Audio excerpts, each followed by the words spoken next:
background, instead of doing a long bibliography at the end, I point out a few of the salient articles that were used to put this together and is being used right now. Overtraining syndrome in the adolescent athlete, a current clinical practice. It's kind of a quasi meta-analysis based on the European Sports Science Society. And some of the recommendations that they have put forth is one of the major sources for our talk this morning. Overtraining Syndrome, a Practical Guide, which is something the American College of Sports Medicine helped put together. With also kind of, again, a meta-analysis, systematic review of the different theories and things with overtraining syndrome. Journal article from the Journal of Athletic Training, a review of overtraining syndrome, recognizing the signs and symptoms that we can look into, and then an article on the multi-sport athlete and exactly what athlete, multi-seasonal athlete, the stresses that they are actually kind of involved in, some of the risks and red flags with that, as well as some benefits, because it's purely a risk to be a multi-sport athlete. There's actually quite a few benefits to that. So that's just a little bit, just so you know where we're coming from, and these will be available to you. I like to start with some key definitions, just so we all are on the same page with what exactly we're talking about. So we'll talk first about functional overreaching. And when we talk about overtraining syndrome, you have to talk about at least these three key terms: the functional overreaching, non-functional overreaching, and overtraining syndrome itself. Now, we're all familiar with the concept of overload, and this is where this is based. So our functional overreaching is actually, this is what we're going for when we design our strength and conditioning programs, when we design periodization programs, when we are trying to improve performance. It is the functional overreaching that is our goal. And this is intense training that results in a temporary decline in performance. That temporary decline in performance we know as fatigue. Okay, an athlete goes out, they train, they go through their practice, they go through whatever routine or regimen they are expected to by their coaches. They feel a little bit of fatigue, they feel tired, glycogen depletion, all those kinds of things occur. They get tired, they rest overnight, they reload whatever else that they might need, and they're pretty much recovered in a day or two to be able to repeat it again. And when they're in that recovery phase, when they develop any of the characteristics that we're looking for the training response. So typically, this decline in performance is only a day or two, and it results in enhanced performance. And this is, again, this is what we're going for. This is what we're trying to control. The second definition is now where we get into some a little bit more risky behavior, and this is non-functional overreaching. Non-functional overreaching is an accumulation of training, and here's the key, and non-training stress resulting in shortness of performance or maladaptation, which takes several days to weeks to recover from. Now, put a slide here in a moment about some of the key differences between the two, but you can tell I've already highlighted one for you. One of the things that tends to be the largest contributor to non-functional overreaching is the fact that so many of us, our coaches, our athletes, tend to forget the other stressors other than the physiologic stress of the actual activity that they're going through, the weightlifting, conditioning, whatever that might be.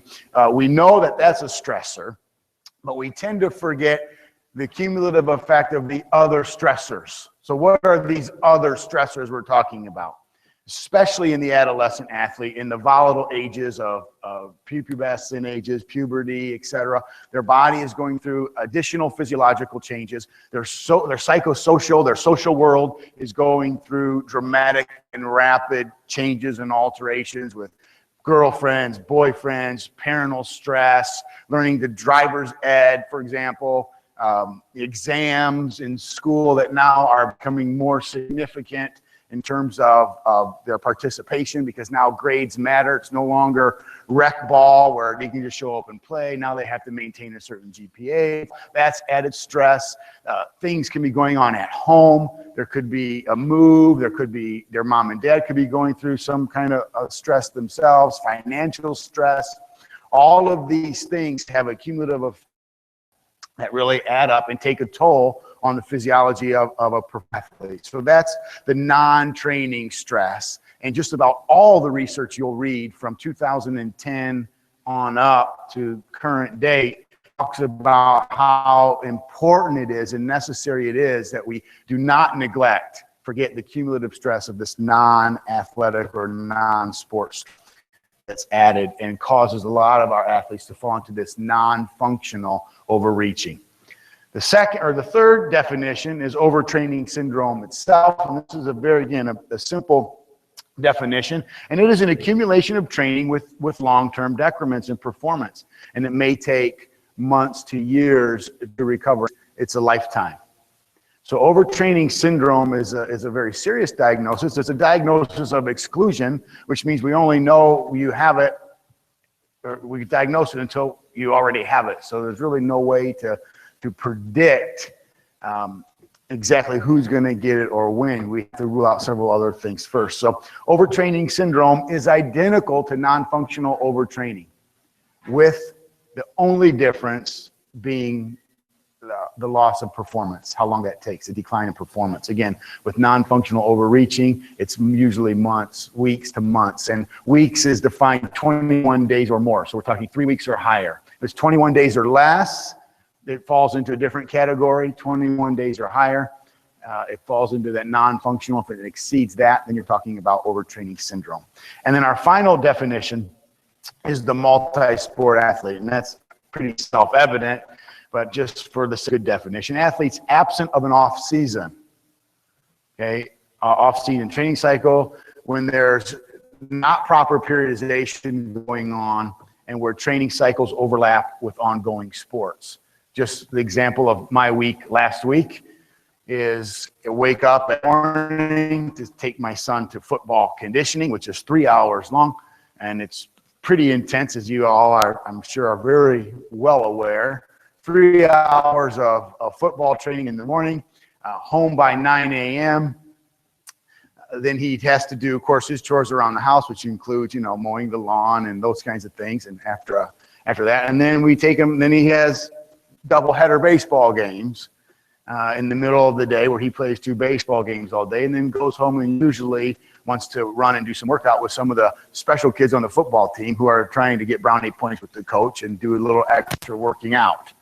That's his day. That's a lot of activity all day long, and especially even in Ohio, it does get pretty hot in August, July, August right now. So it's still, it's 90 degrees outside, and the humidity, it's hot.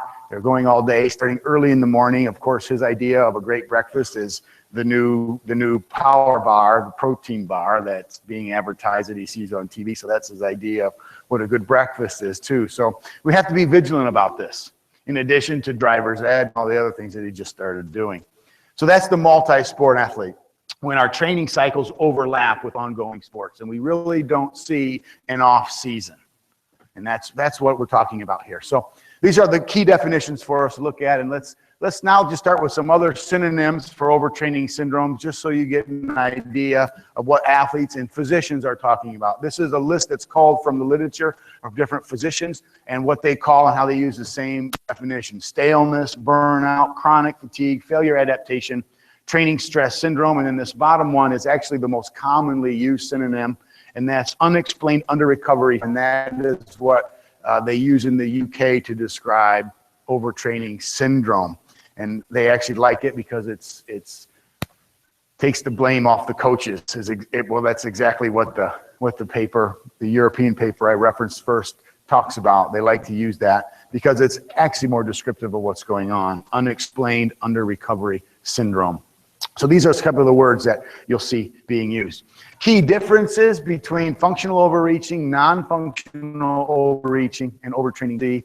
The first one is the outcome. In functional overreaching, the outcome is improved performance. In non-functional overreaching, the ultimate outcome is a decline in performance. That's the only way. Okay? A lot of other things being equal, at the end of the day, you look at, was performance increased or was performance decreased? If performance continues to increase and gains are being made, we can say with certainty, well, they're not in non-functional overreaching. When we start seeing that decline in performance, however, or a rash of injuries, especially the insidious onset injuries, then we're now teetering on this non-functional overreaching, and that should be the very first red flag that you have waving in your head. All right, this athlete's been training hard, they're starting to get a rash of injuries, or their times aren't getting any better, they kind of reach this plateau, maybe we need to back off a bit. The problem is this, and you've experienced this every bit as much as I have with I work with track and field athletes, for example. It's the second you start thinking about non-functional overreaching as a possibility, we start to see, all right, well, improvements aren't being made, times aren't being improved. The first thing we do, our reflexive response across the board, from the parents, from the athletes, from the coaches, from everybody, is, well, we just need to pick up the intensity. So we're just, obviously we're stale, we're hitting a plateau, so we need to mix things up. Let's roll, let's do something else, and we throw some caveat or some change in the regimen that increases the intensity, increases the frequency, changes the type somehow. And instead of doing what we should do, which is back off and rest, we actually do the exact opposite and increase. And that pushes us deeper into that non-functional overreaching, getting us dangerously close to the possibility of overtraining. And that's where I would say our biggest red flag is. And if there was any one single take-home message from my talk this morning, that would be what I hope you would walk away with. Understanding is, as soon as we start to see the performance decrease, rashes of insidious onset types of injuries, that we need to think non-functional overreaching as a possibility. And instead of saying, all right, letting the coaches increase, let's kind of back off a little bit. And then the differences between non-functional and overtraining syndrome, which I alluded to already, is the time to recovery. And that's really the biggest difference there, where it's going to take days and weeks for non-functional, up to years for overtraining syndromes in some instances.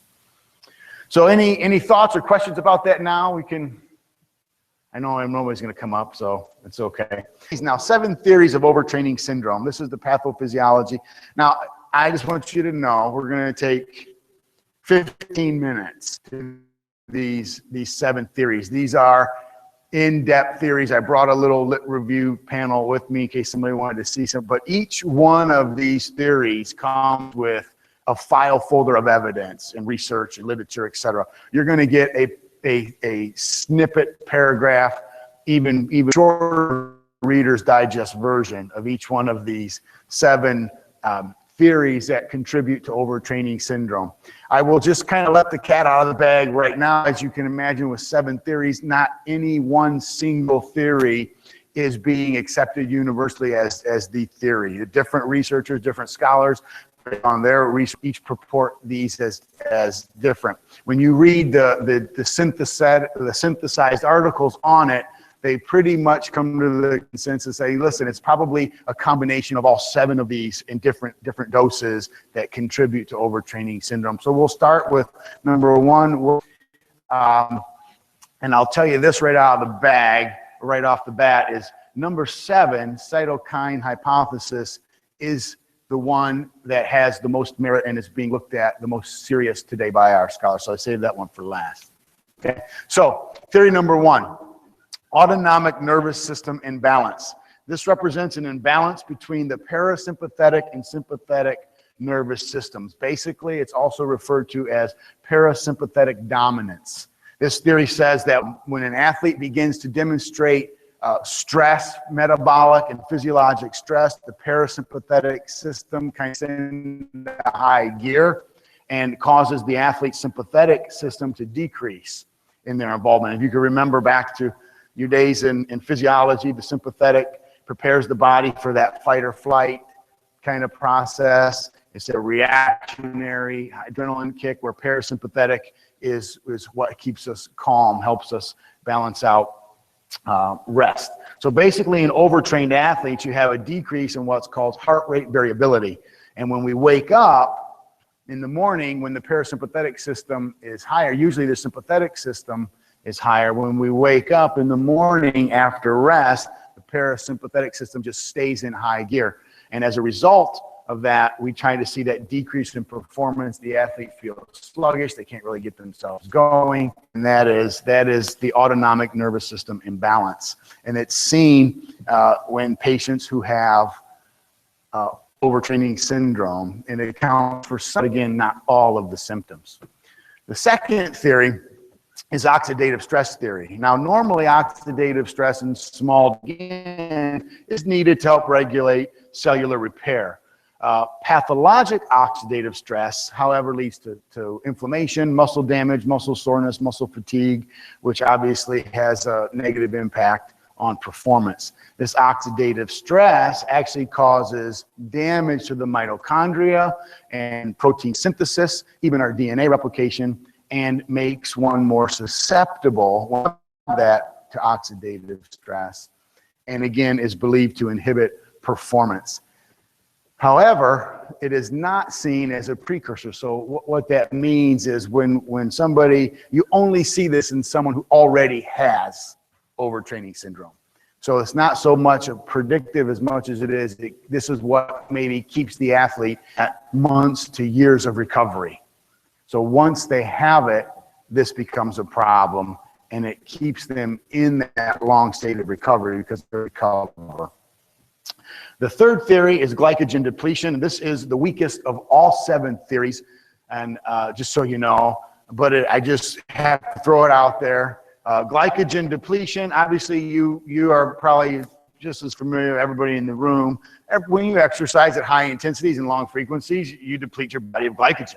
And that depletion of glycogen obviously has an impact on performance. I won't spend too much time with that. That decrease in glycogen does affect the neurotransmitters somewhat involved in fatigue, so you get a decrease in performance. The trouble with this is there's plenty of people who are not glycogen depleted who experience overtraining syndrome. And typically those who do experience the decreases in performance associated with exercise, when they do take glycogen, it increases recovery time. So that's why that is one of the weaker ones, but it is an idea out there. Theory number 4 is the central fatigue theory. And this overtraining, one of the things that I didn't mention in the definitions that I suppose is appropriate to point out now is when we talk about overtraining, it typically includes mood disturbances, alterations in attitude, alterations in sleep-wake cycles, for example. So it will usually always, is that, can I say that?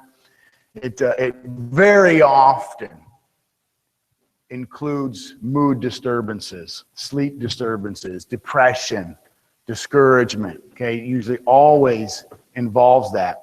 And this is part of where the central fatigue hypothesis proposed in this.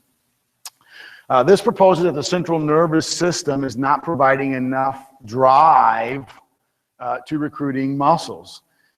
Their fatigue results from the numerous physiological changes that an athlete goes through when they go through a training cycle, including brain levels of tryptophan, decreased branched chain amino acids, increased serotonin, which is tied to the tryptophan in the brain. So basically, this really the big theories purported to contribute to that mood, that lack kind of engagement that an athlete will typically experience when they have overtraining syndrome. And that is, again, the central fatigue hypothesis. It is also one of the ones that's getting a lot of attention these days in particular. Theory number 5 is glutamine. Glutamine, as you know, is important to the immune function. Glutamine also plays a role in DNA synthesis, acid-base balance, gluconeogenesis, again tied to some of the glycogen and the glucose that we need for energy, or that we need for exercise. Low plasma glutamine concentrations are reported in overtrained athletes. So again, this is one of those things that you can't really use it to predict, but once an athlete is overtrained, we know that their glutamine levels just aren't as high anymore. There's glutamine, a low serum glutamine predisposes athletes to sickness, upper respiratory infections in particular, which is, again, is another common symptom in overtrained athletes. So again, glutamine is also negatively impacted by poor nutrition, after you've experienced a certain trauma, and that can be emotional trauma or physical trauma, and also infections. So again, this is something that you see kind of after the fact that keeps the in a state of overtraining. Theory number 6 is dysregulation of the hypothalamus. This is one of the weaker ones as it is being purported out there. As you know, other hormones are regulated by the hypothalamus and the pituitary adrenal glands, and what goes on in the brain and how it functions with our hormones. The ACTH, or the androcorticotropic hormone, unfortunately, affects also the stress capacity of the individualized, the hormone response, and this also has a negative effect on circadian rhythm, which again relates to their sleep disturbances, not getting a good enough sleep, they're not recovering, they're waking up with these mood alterations, increased parasympathetic response. So they're just, again, not getting able to get that drive that they need, and this is the hormone response to that and how the hormones affect that. And then the last theory, and the one that I think is the most interesting, I put a gold star up there because it is the one that a lot of researchers and scientists are going after right now, is cytokine hypothesis. And this is what happens when we have an accumulation of stress on our bodies. Again, from physical stress and emotional stress, we kick into this immune or inflammatory response phase at micro levels, small levels, and at large levels.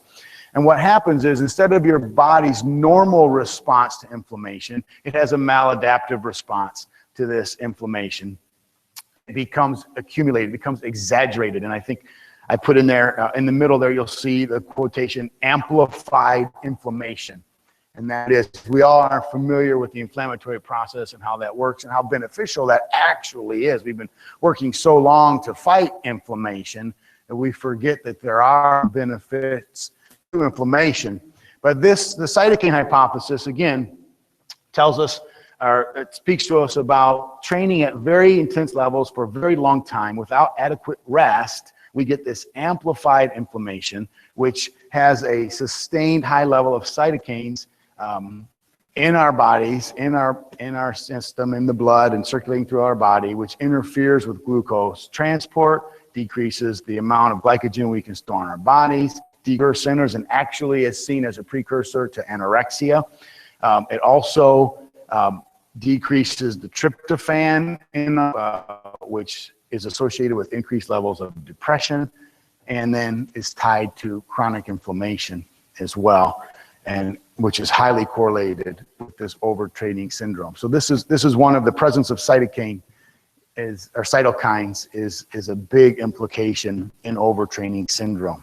So these are the 7 theories of why. And again, not any single one of these theories stands out as the reason.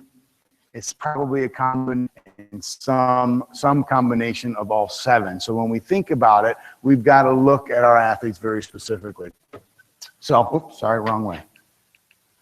So some salient facts here that we need to remember about these theories is no one theory accounts for all aspects. To understand overtraining syndrome, we must take into account different aspects. The risks of OTS are positive correlated with skill level, which is one of the other things that points out some of those earlier theories I discussed, is athletes who tend to be better are more predisposed, or are predisposed to a greater degree than our athletes who aren't quite as good. Our better athletes are at higher risk for overtraining syndrome. And then the main OTS catalyst, the main thing that triggers this, is actually the non-athletic stress. And I can't emphasize that enough. Okay, it's the non-athletic stress. It's been outside of the sport field. It's the financial stress, the exams, the relational stresses, the emotional stress. That is really the main catalyst that will throw somebody in to overtraining syndrome or non-functional overreaching. These are elite athletes in a lot of cases.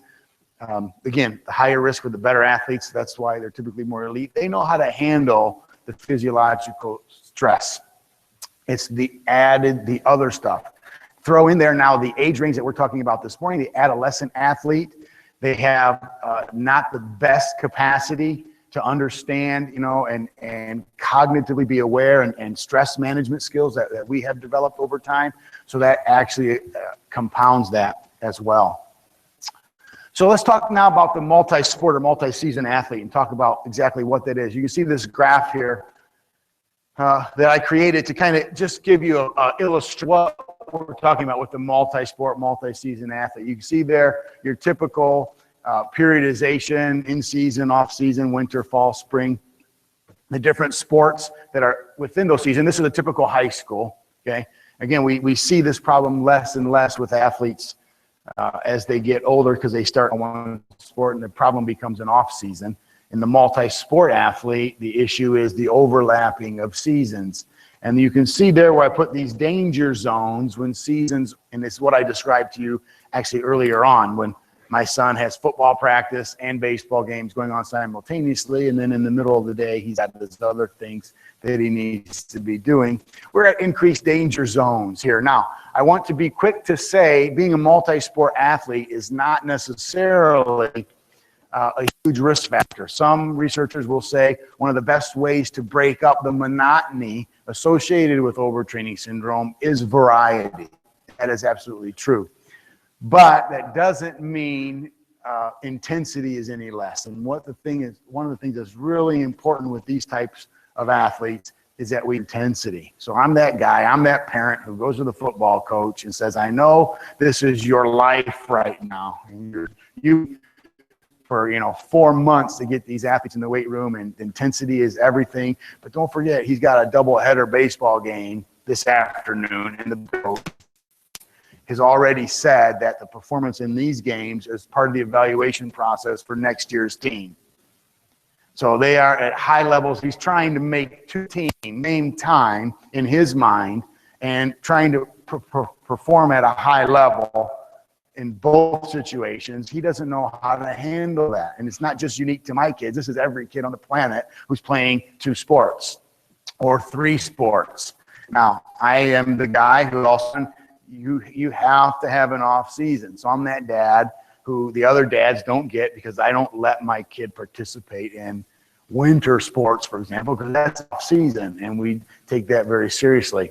But 2 is enough, and that's how I try to regulate that. And those are just simple recommendations I would give to you. But you can see there the overlapping in the different seasons. And some of these seasons never end.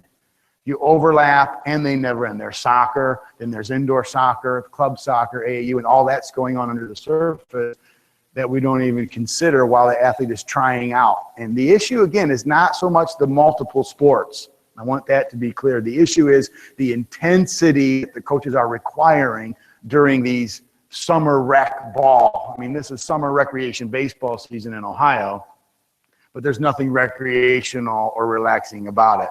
It's extremely stressful. They're competing with each other. There's 30 kids on my kids' travel baseball team, and they're all vying spots on next year's varsity squad. I mean, they're like, well, they're teenagers, so you can imagine what that's like. I mean, they are with each other.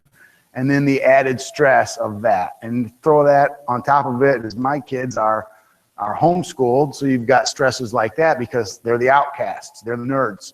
So that adds an element to this as well. That is that non-sport activity that is my son is very, very aware of. So this is the multi-sport athlete. Here are some of the issues with that. Recovery is lost or compromised. Non-sport stressors are typically ignored. The competition phase of one sport overlaps with the rest, or even the competition phase of another, and then peaking during playoff times, which is typically what you want to do in periodization, in a good periodization cycle, is completely lost because we're trying to peak at one time in one sport, and we're trying to ramp in another sport, and it just doesn't overlap. You can't build up one another by trying to peak performance in a different behavior. So typically we're now in an elevated, remember Hans Seeley's stress response, okay, we're in that elevated sense of stress response all the time. And they're never really able to come down. It takes them 8 weeks to come down from that. And this is when we enter into that danger zone. And this is what I'm asking you. This is the second thing I ask you to walk away from with this talk is please be aware of the athletes who are competing in these multiple levels, these multiple seasons, back to back. There is no real rest cycle. There's high intensity, high stress, high expectation the whole time. And don't be surprised when they start coming to you with stress fractures and heel pain and ankle pain and hip pain and all these things. This is actually what you should expect to see when they're operating at such a high level of stress all the time.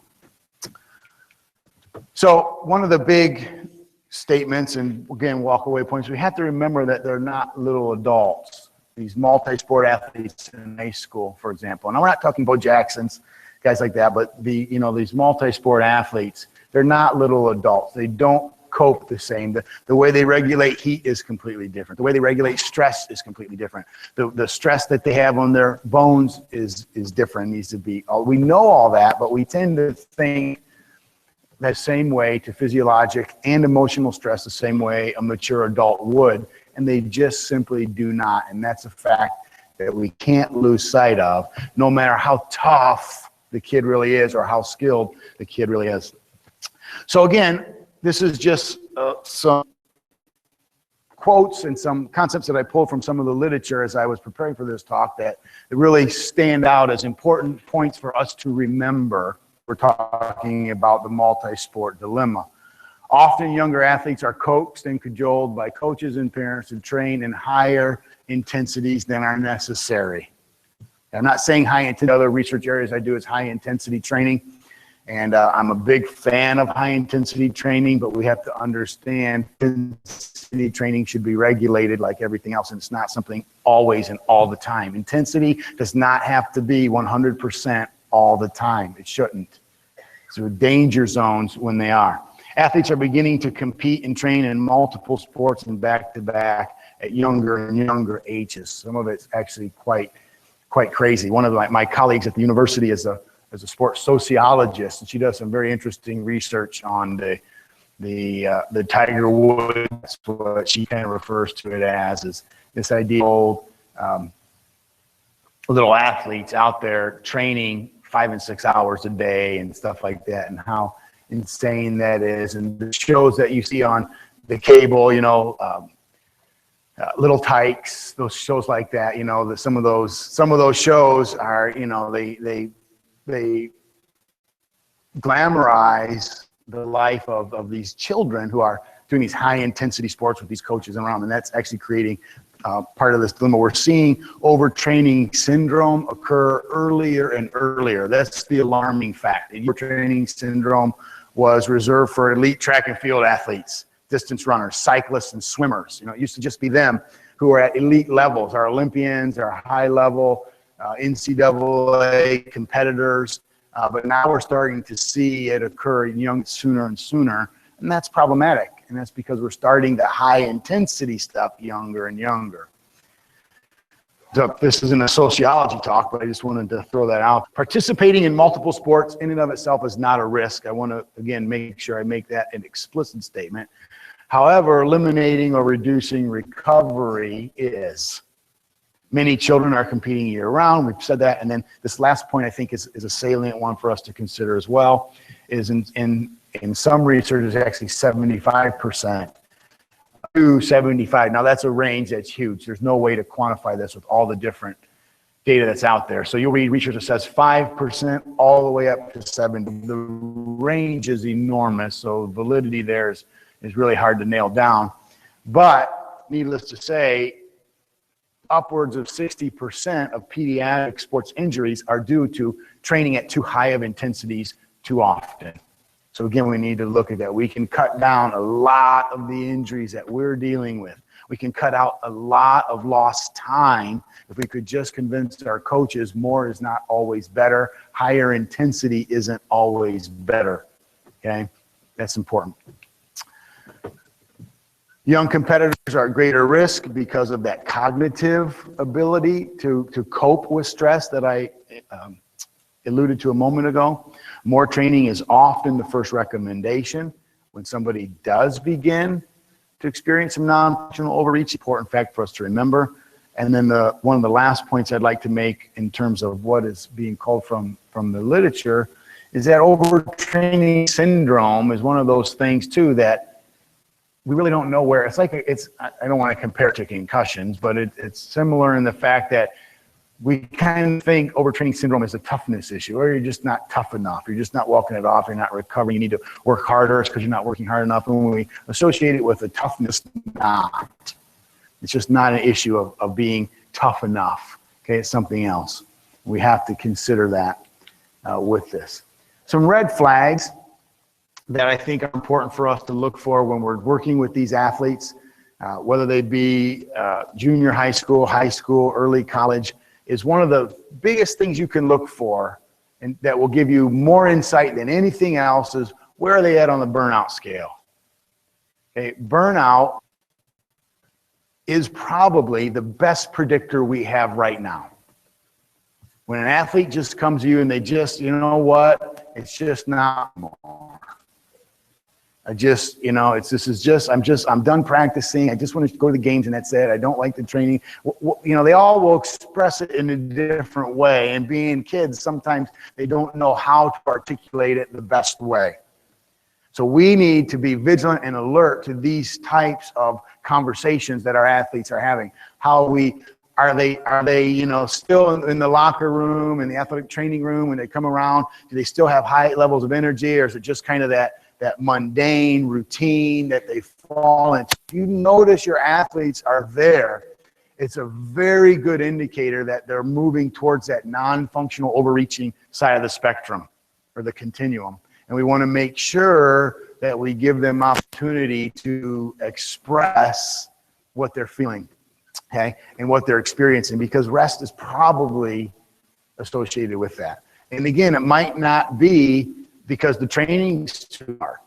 It might have one of those coaches that's screamer and yeller and gets their heightened awareness, and they're always in that fight response kind of thing, elevated. It could be something that's going on at home. It could be the fact that it's the third time, you know, of them taking their driver's ed test and they just can't seem to get past that ed test or whatever it is. Those are the types of things that typically push them over. Maybe they asked, you know, somebody to the prom and they got turned down. It's those things that typically flip the switch into that non-functional overreaching because they don't have the coping mechanisms for that. So when burnout extends beyond fatigue to cause withdrawal, previously enjoyable activity, that's the biggest red flag that I can tell you. There's many, I just wanted to point out that one because that's the one that has the most significant predictive value for us.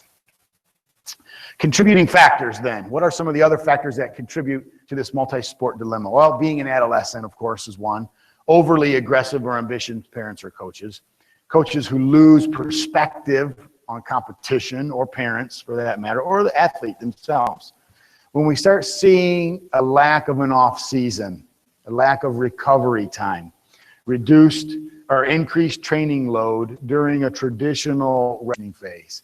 Like when they're supposed to be tapering off one sport, they're ramping up for another in particular. That is one of the danger spots.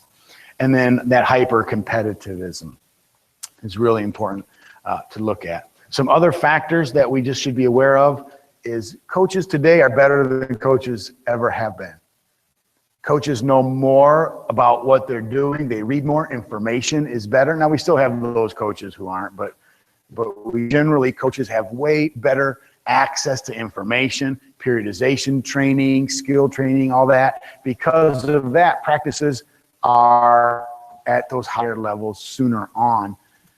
And that's one of the other factors that's outside our normal peripheral vision. Equipment changes in equipment. Helmets are lighter, equipment pads are lighter, practices are at higher velocities, those kinds of things. Especially when you talk about cyclists and swimmers, and even the fact they can cycle faster purely just because of some of the equipment. They can swim faster purely because some of the technology and things they wear. So these are all contributing factors as well. Think about, believe it or not, one of the highest, if you read the literature, of course, swimmers top the list at athletes who are most susceptible to overtraining syndrome. Then you come in with cyclists, but then you have golfers are high on the list. And as again, you look at golf and you might think, well, this is not a super intense sport from a physical demanding standpoint, but it actually kind of is, especially when you consider the emotional aspect that goes into golf. So these are the kinds of things, sports that require high precision skill, gymnastics are one, that are the ones that are most at risk here. And then again, gymnastics is very common in our adolescent athletes. So training loads is increasing. Media coverage of young successful athletes is a big contributing factor to this. And then the increased accessibility of sport in general are also contributing factors. Now these are generally good things. Better coaches, better training loads, getting some media coverage for your local community and the sports is going on, highly accessibility of sports. These are good things that when you combine can go overboard. My son, again, I'm using my son as a case if you haven't noticed already. He is competing, the football team, for example, are state runners up. That's why now in June with their conditioning, and they'll go forever. And then the baseball team is also state runners up and district champs, and it's highly competitive, and that added stress just doesn't help. And those are the kinds of situations that we see that's going on when they're competing at high levels. The news, for example, we have a local, it's called BCSN, take off on ESPN, but a local Northwest Ohio station. They're at all the games, so their games are televised for the community. And this is just added stress that a 15-year-old is under. That's really neat and really cool, but if he strikes out, it's not just mom and dad and the neighbor saw it, you know, and the other parents on the team saw it. Everybody saw it. Everybody comes out to these community games. You see everybody in the mall, everybody in the store, Perrysburg High School, you know, baseball jerseys, and it's because this is the community thing. It's like a lot of communities, and they know, oh yeah, Nate, you struck out, man, in that critical situation, and he gets the comment in the grocery store, you know, when he's just going with mom to grab some milk. You know, that's the kind of thing that's causing overtraining syndrome to be elevated earlier on in our kids because they don't know how to cope with that. And then he's depressed again all night and can't eat dinner because he doesn't want to eat because he doesn't feel hungry now. And then he's still got to get up at 5 for practice the next morning for football. This is what I mean, and this is not unique to my son or my situation. This is a problem around the world, something that we need as athletic trainers to be very cognizant and aware of. So again, just some things to consider, and I'm wrapping up here. We've got only a couple more slides here.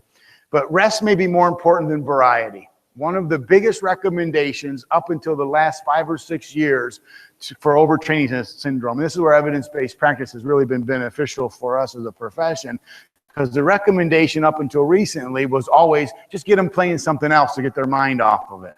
Okay, that was a good recommendation. Give them variety, the cross-training recommendation. Kind of just do something else. Get them in another sport so they can relax. That's still good advice, but what we're finding is because of these other sports are now high intensity and that multi-sport dilemma, this is not the more. Okay, the best advice today is rest. You need to actually have an off season. You need to actually not think about getting better at your sport for at least a few weeks every year. Because a lot, you know, for example, in my case, our off seasons, my son's already petitioning for, there's this acceleration program in town. He wants me to pay $800 to put him on this 12-week high-intensity super treadmill running because he wants to take 0.2 of a second off his 40-yard dash so he can make the high school football team.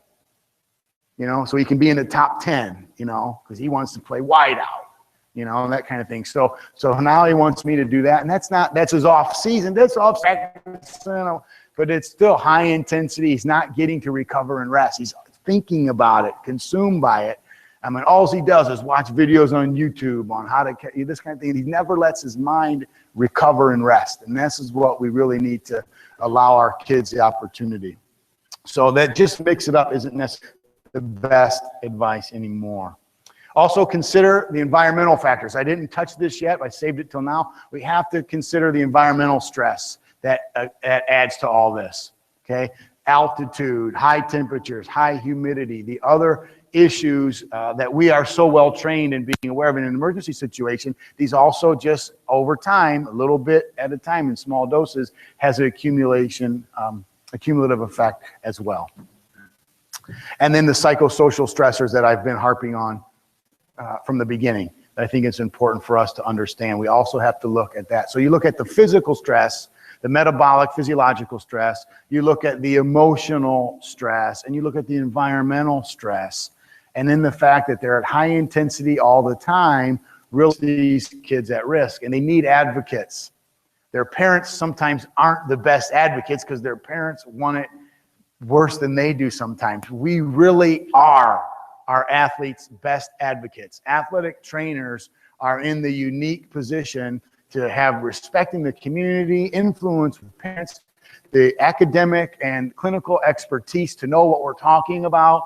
And we have that leverage with the coaches, we have the leverage with the parents, we have the leverage with the athlete. We are the perfect profession to help identify and deal with this issue. We just got to be aware of what we're looking at. And when we sit down and reasonably talk to parents or coaches like we just did, talk about, listen, there's environmental factors you're not thinking about. There's psychosocial factors that we're not thinking about. There's the physiological, metabolic factors that you're not thinking about. There's the intense, all that. A reasonably thinking person hopefully will understand what you're saying, and we can convince these athletes and coaches to allow more rest, more recovery, decrease some of the intensity.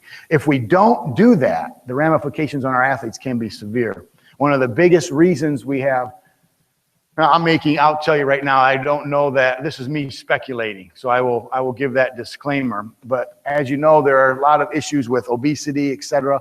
A lot of times, these kids who have high obesity rates and demonstrate this, started out playing certain sports, and at some point it got too much and they decided it was burnout, too much, don't want to do it, I can't do this anymore. And we don't find a replacement for them. Football's it, baseball's it, basketball, soccer, whatever it is. They go out, they're just mediocre. Because they're just mediocre, they don't make teams, they think they're no good, and instead of developing a lifetime of good habits of physical activity, they say, I can't do it. And that burnout and that failure at the beginning leads to them withdrawing from the sport altogether. For those that stay in, however, and continue to do this, if they do experience overtraining syndrome or that staleness and burnout, they might quit a sport and never go back to it again just because they don't realize it was overtraining syndrome or non-functional overreaching. They just think, well, I stopped improving, so I must have met my threshold. Because coaches will tell everybody, well, we've got this physiologic threshold, we've got this ability, and if you're good, you're going to keep getting better. That's not necessarily true. These kids go through these varying skill spikes, as it were, especially through growth spurts, and you talk about peak height velocity and all the different things that athletes go through. It changes things, and coaches will write somebody off relatively quickly because of this. Some coaches, and coaches aren't bad people. I love coaches. But they're the ones that typically are bearing the news. So we need to keep that in mind. So the ramifications is we could have athletes stepping out of sports that don't need to. And then finally, last two slides here, the recommendations. So here's the take-home recommendations. Be aware of athletes leaving one practice to report to another practice, or practice that same day. Be alert to that. Be aware and watch for signs and symptoms of overtraining. Okay, which is fatigue, insomnia, things like that. I actually have a list of that. We'll get to there in a minute. Be aware of how long the athlete has participated in competition phases without a break. Understand that chronological age is less important than physical maturity. Just because an athlete is 16 doesn't mean they respond the same and cope the same as another 16-year-old. Okay, that's very important. Young athletes require different amount of rest regardless of any other similarities. We need to treat especially our young athletes on a case-by-case basis. This is the hardest thing to get coaches to understand. Case-by-case basis is really important. Social emotional factors we've covered. Be aware of that overly ambitious, hard-driving coach or parent. And then know again that we're not dealing with many adults. They don't cope the same way. Here's that list of signs and symptoms I was talking about. You might be overtraining if your endurance seems to be slow, you need longer times to recover. You have that heavy leg feeling, athletes will say. If you start to experience lots of colds and can't fight off the sicknesses that are around the school or the office, you get restless. Okay, you're not resting well. You see mood swings, high levels of irritability, maybe even some depression. Pain in muscles and joints, just achy muscles and joints that don't recover overnight. It is normal to feel achy and a little bit of pain and soreness. Generally speaking, overnight, the next day, they should feel significantly better. If they're still really sore and achy the next night, outside of maybe when they first begin and you got DOMs and things like that, but generally speaking, they should be able to recover in 24 hours. If they're not feeling recovered in 24 hours, you need to start thinking non-functional overreaching. Can't sleep, can't relax, and are always anxious. They don't feel like eating, they have appetite issues, and then menstruation for our female athletes changes, either stops or becomes irregular. Okay, these are the signs and symptoms and major warning signs associated with overtraining syndrome that we need to be aware of. So I'm out of time and I'm done. This is just, we covered these, and then keys to prevention, I'll leave that up for you. I suppose we've got a minute or two for any questions or comments. There's mics up here at the front. Who wants to be the first one to get up and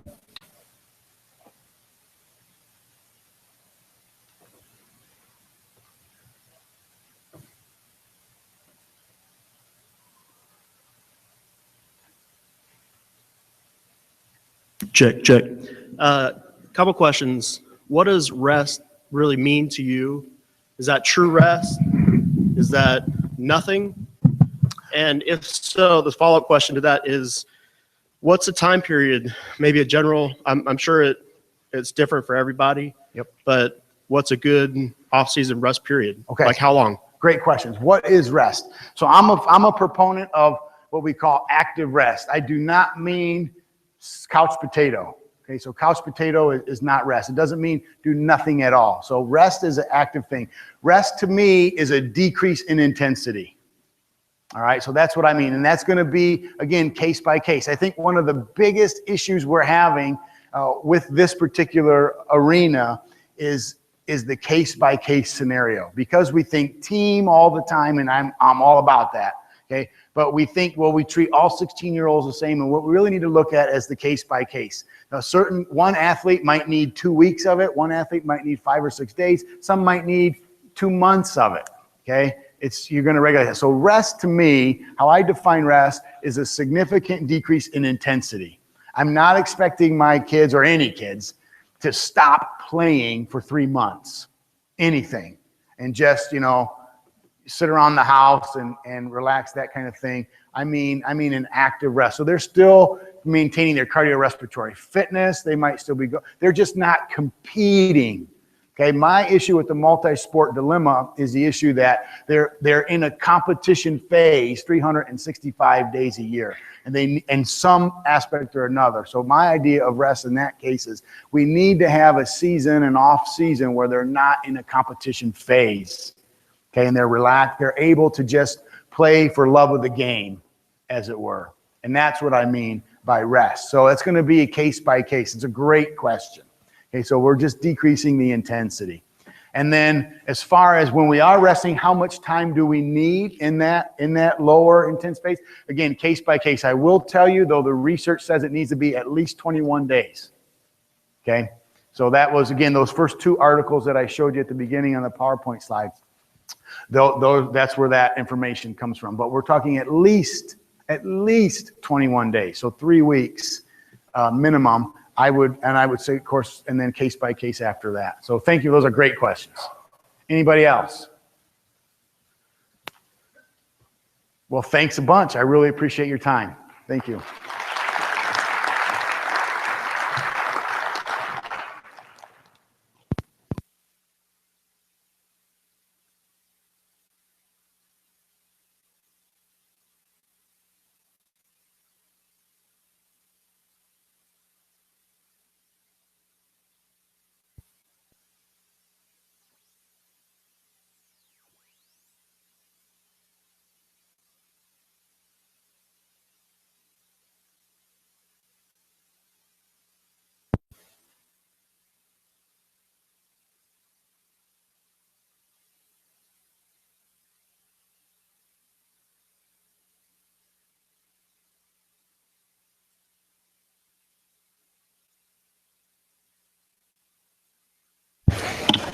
Okay, just a reminder, make sure that you get the evaluation sheet filled out. If you need a pen or an extra evaluation sheet, Stephanie is over there in the back. Raise your hand, Stephanie. And she's either a pen or an evaluation sheet. There's also some bins here at the entrance, so please turn them in there afterwards.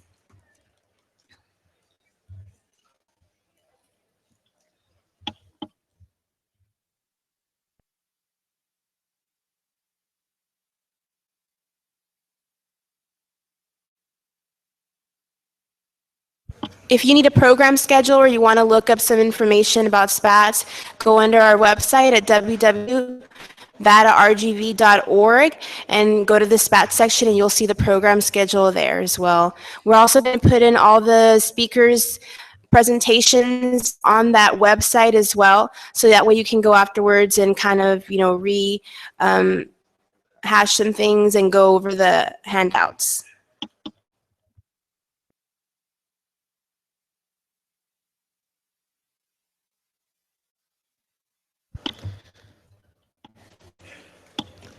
If you have any questions during or when they ask for questions, feel free to walk up to either microphone and turn the microphone on so you can ask your question, just because some of your voices don't project well in this room.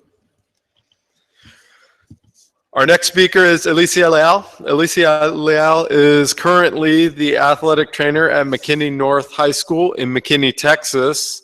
Ms. Leal received her Bachelor's of Science from Tarleton State University in 1989 and her Master's of Education from Sul Ross State University in 1998. Leal received her Texas State licensure in 1990 and her NATA certification in 1998. Ms. Leal serves on the SWATA Secondary School Committee, SWATA Registration Committee, and is the president-elect for North Texas Athletic Trainers Society. Leal was the District 6 representative to the NATA Ethnic Diversity Advisory Committee, served as the chair of the SWATA Ethnic Diversity Committee, and was a member of the SWATA Honor and Awards Committee. Leal served as a board member and secretary of the Advisory Board of Athletic Trainers for the state of Texas from 1999 to 2003. She was the director of the Permian Basin Student Trainer Workshop in Odessa, Texas, and is a co-director of the Davis Mountains Sports Medicine Clinic in Fort Davis, Texas. Leal has lectured at several area symposia, most notably the National Athletic Trainers Association and Southwest Athletic Trainers Association. Ms. Leal is the 2001 Everett Blackburn Memorial Award and 2002 John W. Harvey Humanitarian Award winner, has been awarded the 2005 Tarleton State University Young Alumni Award, the 2014 Truman Spoon Award, the 2014 NATA Service Award.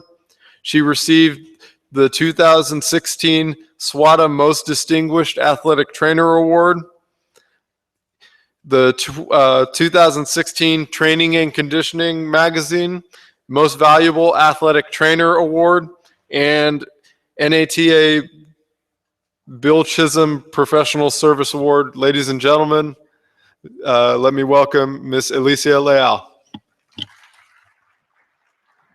Thank you. I think he just did my whole lecture, so I can go on off the stage. I'm just joking. So again, my name's Elicia Leal. And I'm going to talk to you today about my recovery, my diamond mine, catalyst to my recovery. So hopefully I'm okay. A diamond is a lump of coal that did well under pressure. And I think I did pretty well under pressure after you hear all the information that I'm going to give you today. So I had an injury, but before I get to that part, I want to tell you a little bit about my life. What I do in the summertime is I know a lot of people all over the country, and I usually take one entire week to go and visit them. So this 2014, I picked my friend Ron, who works for the Catholic Church. He is the person that sells those little missalettes and the Bibles and things like that. He lives in Cleveland, Ohio. So I went up to see Ron. But 2 weeks before that, we had our NATA convention in Indianapolis.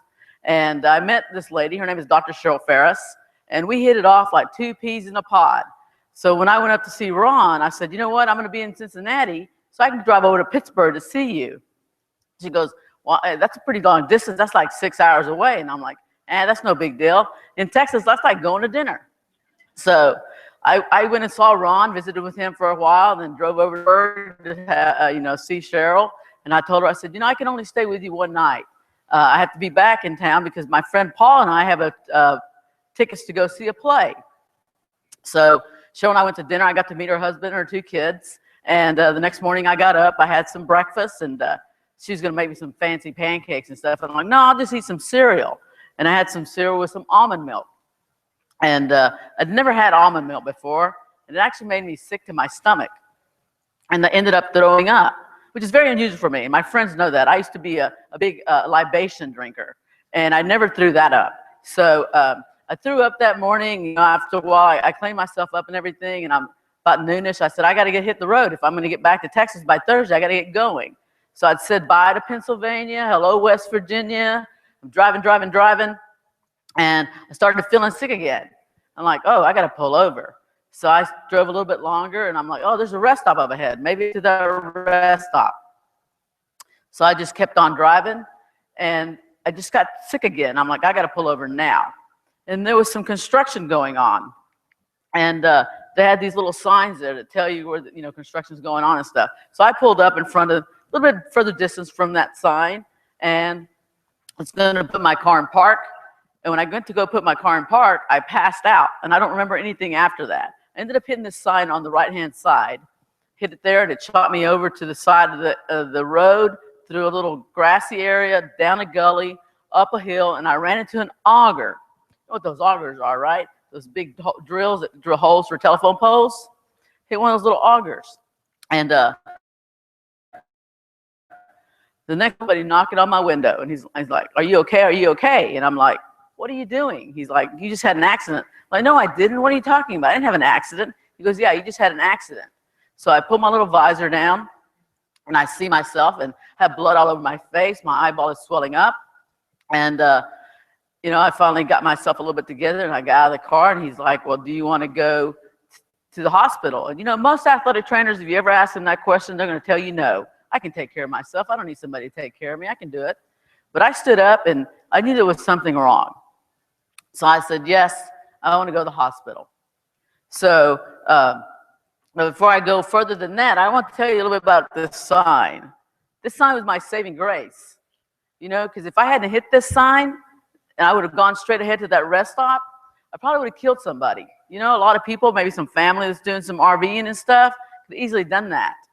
Also, if I'd have hit this sign on the left-hand side, I would have got into oncoming traffic, and I probably would have been killed instantly, because it's a big area there, big interstate that just everybody drives pretty fast through there. And I also hit that auger for a reason, because the other side of that hill, there's an FBI agent unit. And if I'd have ran into that FBI agent unit, guess what would have been on me? Machine guns and everything else, and they would have probably thought I was some kind of terrorist. They'd been like, oh, what are you doing there? You're some kind of terrorist. You're going to get you. That's what they would have thought. But again, I hit those things for a reason. Everything happens for a reason. So they call off the ambulance to come see me and stuff, and I decided to make some phone calls before I loaded up in the ambulance. And I called my friend Paul, and I said, hey, I just had an accident in West Virginia. I don't think I'm going to make it back for the play. I don't really know what's going on, but I'll give you a call later to tell you what's going on with it. And then I called my sister, which is very unusual for me, because I never call my family whenever I'm about. I travel all over the country and stuff, and I never like to call my mother and tell her, hey, I'm out here and something's going on, because she'll worry a lot. So I called my sister, and I said, hey, I had an accident in West Virginia. I'm just telling you about it. I said, don't worry about coming down here to see me and stuff, and I'll get back with you when I find out what's going on. And then I called my friend Cheryl, because she was the only person I knew in the area that could actually even come out and see me. I'm out in West Virginia. I don't know very many people in that area except for her. So she came, she said, I'll come down to the hospital with you and stuff. So they ended up taking me to the Bridgeport Hospital. It's a little bitty town I'm talking a little bitty town out in West Virginia.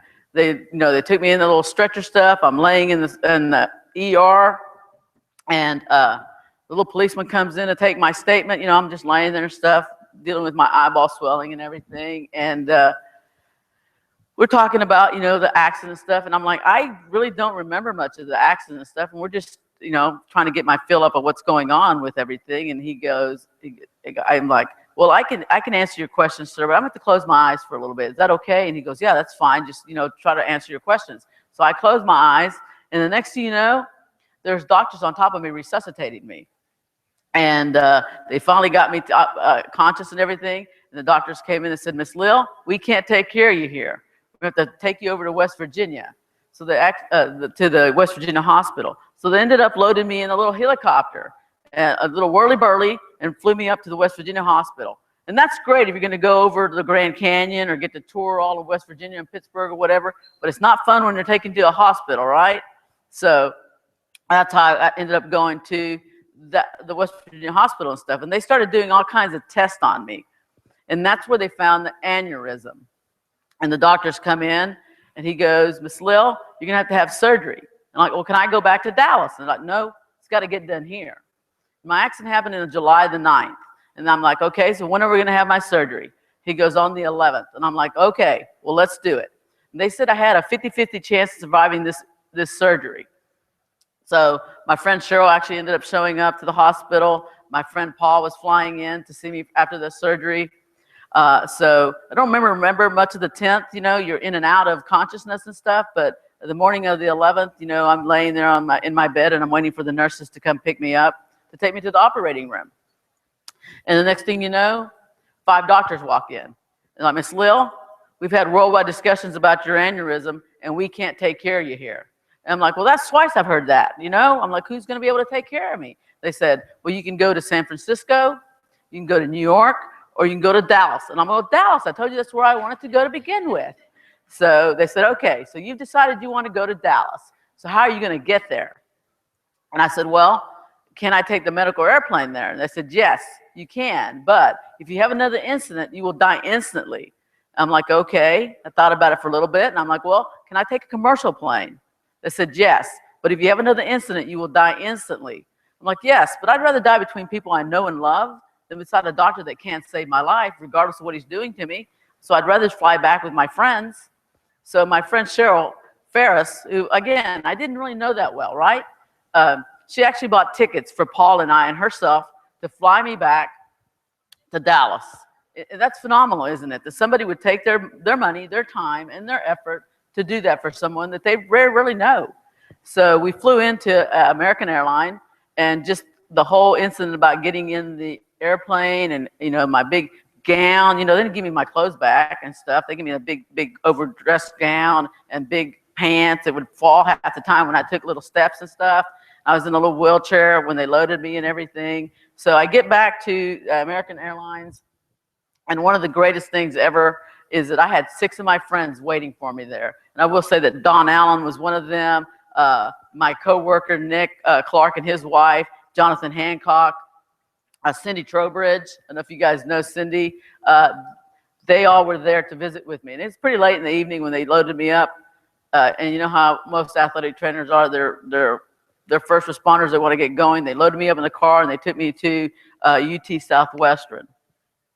So the other thing that my friends did, Cindy Trowbridge is actually the person that did this, is she started what's called a caring bridge. You get on the internet and you can upload whatever the incident is for individuals. The other thing that was going on at the same time when I had my injury or my accident was SWATA was happening in Frisco that year. And so they kept everybody up to grade of what was going on with me and everything as far as that goes. So so I went to UT Southwestern on the, I think that was the morning of the 12th, if I'm not mistaken. So then I got to meet my neurosurgeon, who is Babu Welch. He's a phenomenal guy. And if you ever have a brain injury, guess where you need to go? UT Southwestern, and you need to ask for Babu Welch. He's the best of the best.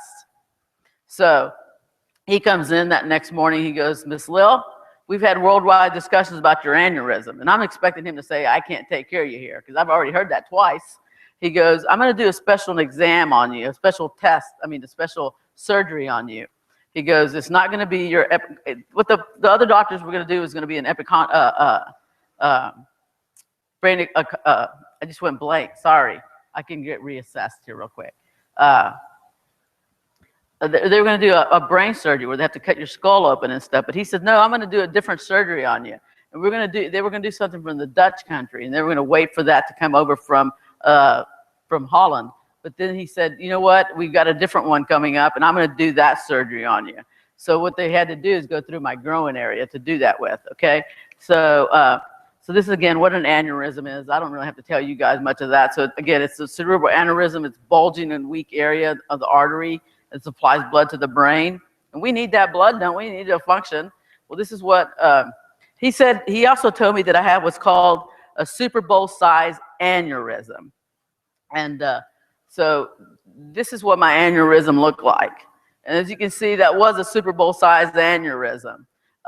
He's only worked on 2 of these in his entire 10-year career. I'm lucky to be his second. So he said, again, he's going to put a little stent up in my head. And what they did is he went through my groin to go all the way up there to work on it and stuff. But when he was up there, I actually ended up having a stroke. And this is what my fixed stent looks like. It's nice and pretty. It works really great. And I'll have to go back and see him till 2017, which is great for me. So this is the stent. This is what it looks like. So it's doing the full function that it needs to do. But I ended up having a stroke, and it shut down the entire left side of my brain when he was up there. I had a big brain bleed, and I couldn't function. I couldn't do anything. I was incapacitated for pretty much 48 hours. So they came back out, and they told Paul that I was going to be that way for the rest of my life, and he needed to start finding places where I could go and stay, where, you know, hospitals or home nursing homes or aides that would come and see me at my house or whatever. And he said that's how I just want to be the rest of my life. And that's kind of scary, isn't it? You know, my friends would all come up there and see me and stuff, and that's how it was going to be. It's scary stuff. Again, I didn't know about it because I was unconscious. I didn't know anything about it. So for me, it was pretty good. So, but again, it affected the whole left side of and this is my pretty face right here before I went into surgery. So you can see, got a nice little smile and stuff. You can see a little bruising on my eyeball there and stuff. Again, left side of my brain was injured. It affected all the right side of my body. I couldn't move or couldn't do anything at all. I couldn't speak. I couldn't speak at all. I couldn't say anything at all, honestly. And some people think that's great that Elicia Leal can't talk anymore. But some people were like, oh my goodness, she can't speak or do anything. She can't even get up and walk. She can't do anything at all. So again, the other thing that Paul was great about is he limited the amount of people that could actually come and see me. Again, SWATA was going on at the same time when people knew that I was in UT Southwestern there in Dallas. They all wanted to come and see me and stuff, but he limited the amount of people that could actually come in to my hospital room, which was great for them and for me as well. Again, all my family came up to see me, but also my friends came out. So, and my speech was very, like I said, very limited and stuff. So I couldn't speak to them at all. But then one day, I decided I wanted to move my left foot. So my left foot started moving a little bit. And then I started raising up my right arm. And the doctor said, that looks good. She's improving every day. So she's going to be getting better and stuff. So then what they ended up doing is I could actually move and start actually getting up and starting to stand. So they had to get physical therapists in there to help me out and stuff. The other thing I also had an issue with was my optic nerve, my left eyeball. The aneurysm was sitting in my parietal lobe, but it was also sitting on my optic nerve. So it shut down that left eye. So I could see him right there, nice and beautiful guy, how's it going? And I could also see that projector over there and see double of those. Because this eyeball was over here on this side, and I could see 2 things out of that eye. So, so I also had to, get that taken care of. And I injured my right arm, my right leg, and my right hip, and my right ankle. And this is my, so you guys see that, my little beautiful face right there. This is I had to wear a patch over this eyeball in order to function. Because you have to do exercises for your eye as well, right? Just because something's injured doesn't mean you're not going to rehab it to make it better. So I had to have a little patch on. So I went to UT Southwestern, and they had to come in and give me speech therapy. Again, I was there from July the 11th to the 28th. So my speech therapist, they'd come in and they would put a book out in front of me and they say, what's this guy doing? And, I'd look at it and all I could say was, yep, yep. honestly, that's the only word I could ever say was yep, yep, yep, yep. You want to fly a kite? Yep, yep. You want to go on a bike ride? Yep, yep. That's the only word. And no, no. I could say no, no. Somebody asked me a question one time, I had no, no. I remember the question that they asked me was, I remember laying in the hospital, and my brothers and sisters were all in the front of the bed, and my doctor was right there beside me, and he goes, well, you've gotten a little bit better and stuff, and you can probably go back to Deleon and stay with your family. And I'm like, nope, nope, nope, nope, nope, nope. Because I didn't want to go stay with my family. You know, I didn't want to be in that situation where I couldn't be. I'm an independent woman, and anybody who knows me knows that I'm an independent woman. I want to be able to take care of myself. But that was my first thing I remember is nope, nope.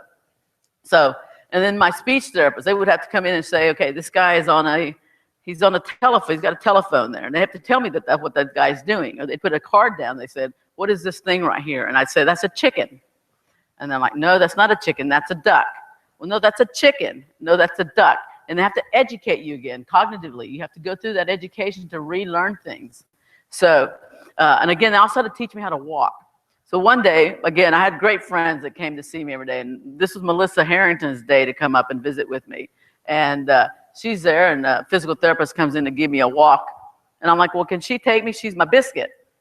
And it's like, no, I'm your physical therapist. I have to be the one to walk you. But she's my biscuit. How come she can't take me?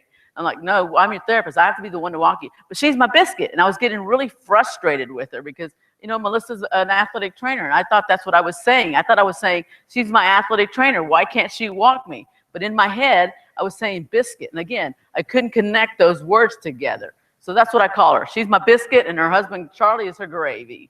So, so again, so this is the recovery. They came back out on the top hall that in order for me to be able to be back functioning, not as an athletic trainer, but as a person, this is what I would have to go to. I'd have to have this much recovery done for me.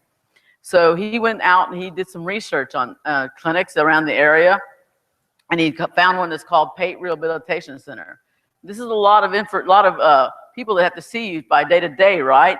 So actually, to be able to get all of this services would cost me more than like $800 or more every day to get that, okay? To be able to be back at full functioning. Not be back as a person that could go out and do their job, but just to be able to back out and function. To be able to speak to somebody, to be able to actually function with my arms, to be able to write, to be able to do all those little bitty simple things that we take for granted every day, right? This morning when you got up to brush your teeth, how easy was that? You just picked up the toothpaste, you put it on your toothbrush, and you got to work, right? But I couldn't do that. I couldn't brush my hair. I couldn't lift, I couldn't do lots of different things. Those little bitty things that we take for granted every day. So he actually found this clinic called Pate Rehabilitation Clinic. And it's out in Anna, which is only 15 miles away from where I live, which is very unusual. And again, I had no idea that that place was there. So it's like a little jewel out in the middle of nowhere. So I actually stayed at Pate Rehabilitation Center from July the 28th through January the 16th. And I had to go through all these different functioning drills. So it's the FIT program, the TRILS program, the ILS, and I did day rehab, and then I got day rehab was October the 10th. So we'll go through those little step by step. So this is where I lived at. It's like going back to college, you know? I have one more. It's like going back to college. You know, you get to the little dorm room. I remember the little Pate Rehabilitation Clinic van came by the hospital and picked me up. And I couldn't see out of my eye, obviously. I couldn't handle anything over the lights and stuff bothered my eyeballs. So they actually put a little washcloth over my eye. And I remember getting in the van and driving and driving and driving and driving. And I'm like, well, when are we ever going to get there? And we finally got to Pate, and I got out, and they're like, oh, this is where you're going to be living now. You know, and again, I had to move into that. But also my friend Paul came and got me all settled up in my room and everything, got me going. So I had to start doing my rehab the next day right away. So, so this is what the rehab clinics looks like. What's it look like to you guys? Like an athletic training room, right? And what do I know? I know athletic training rooms, and I know how to function in athletic training rooms. And I think that was one of the biggest benefits for me to recover greatly. So again, for FIT, I went from August the 4th all the way through, I think the middle of the last end of August for that. Had to go to an occupational therapist. That's my first place I had to go. And again, they have to teach you simple things to do. But the first thing I remember going to the PT clinic, and they put me on an exercise bike. And I should know how to ride an exercise bike, right? Because I'm an athletic trainer. But I didn't. So they put me on the exercise bike and they said, okay, you're going to put your feet in here and your feet in there and you got to start pedaling it. So I couldn't do it right away to begin with. And then the next day I got on it again. I was able to actually get the full circle going through. And once I learned how to ride the bike, that's all I wanted to do. I didn't want to do anything else in the clinic, do anything else anywhere else. I wanted to be on this, all I wanted to do. So every day I'd get up and I'd go in there and I said, I want to ride the bike. And they're like, no, you have occupational therapy today. I'm like, no, I want to ride the bike. So they finally got in together and they said, okay, you can come in here, ride the bike for 30 minutes, and then you go to occupational therapy. Then you have to come back out here and you do your other stuff, okay? So again, biking for me was what I want, my phenomenon. That's all I wanted to do. So this is what I had to do in my fit recovery. Again, what do those look like? Those are things that you're doing with your athletes, right, in your athletic training room.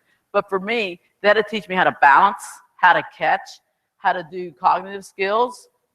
The one down at the bottom is, her name is Cheryl. I call her my Superman because she's the person that taught me how to walk fully, how to walk up steps, how to do functional training, how to catch things, how to be able to do functional training with my eyeballs, all those little bit of simple things that we do for our patients day to day, right?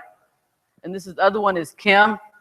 She's my cognitive therapist who has to show me how to actually turn on a computer, how to make the computer work, and then move forward on those. And once they teach you something, you can retain it in your brain, then you're better off the next day. And it's just a series of every day they're teaching you these simple things. And then I was only in that one I was supposed to be there for 4 weeks, but they actually, they said, you're progressing so quickly that we're going to move you on to the next section, which is the trills. So they moved me up to the big house. This is the West house is what this is. And that means that I was independent because I was living in the trills section. Guess what? I had to have a nurse with me every day. There was always a nurse. Let me back up a little bit. There was always a nurse right outside of my bedroom. When I had to go take a bath, guess what? There was a nurse in there. When I had to go to the bathroom, guess what? There was a nurse in there. When I had to go walk somewhere, there was a nurse with me. I'm an independent woman, and I did not want a nurse with me everywhere I went. So I progressed really quickly so that I could move up to the next section, which is the West house, the hilltop area, where I could live by myself. So you have your own little, like another expanded dorm room. You have a queen-size bed. You have a washer and dryer. Your own shower by yourself.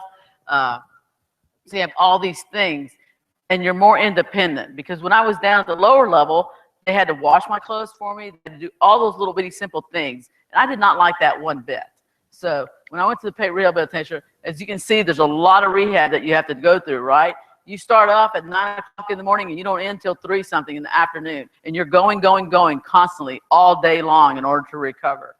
So, so this is my trills recovery. This is a PA that helped out, and she actually is the person who helped my hand. I couldn't even open this hand up at all. I couldn't squeeze anything. I couldn't do anything with this arm. She started doing some massage therapy on me, and I could actually extend it and function it.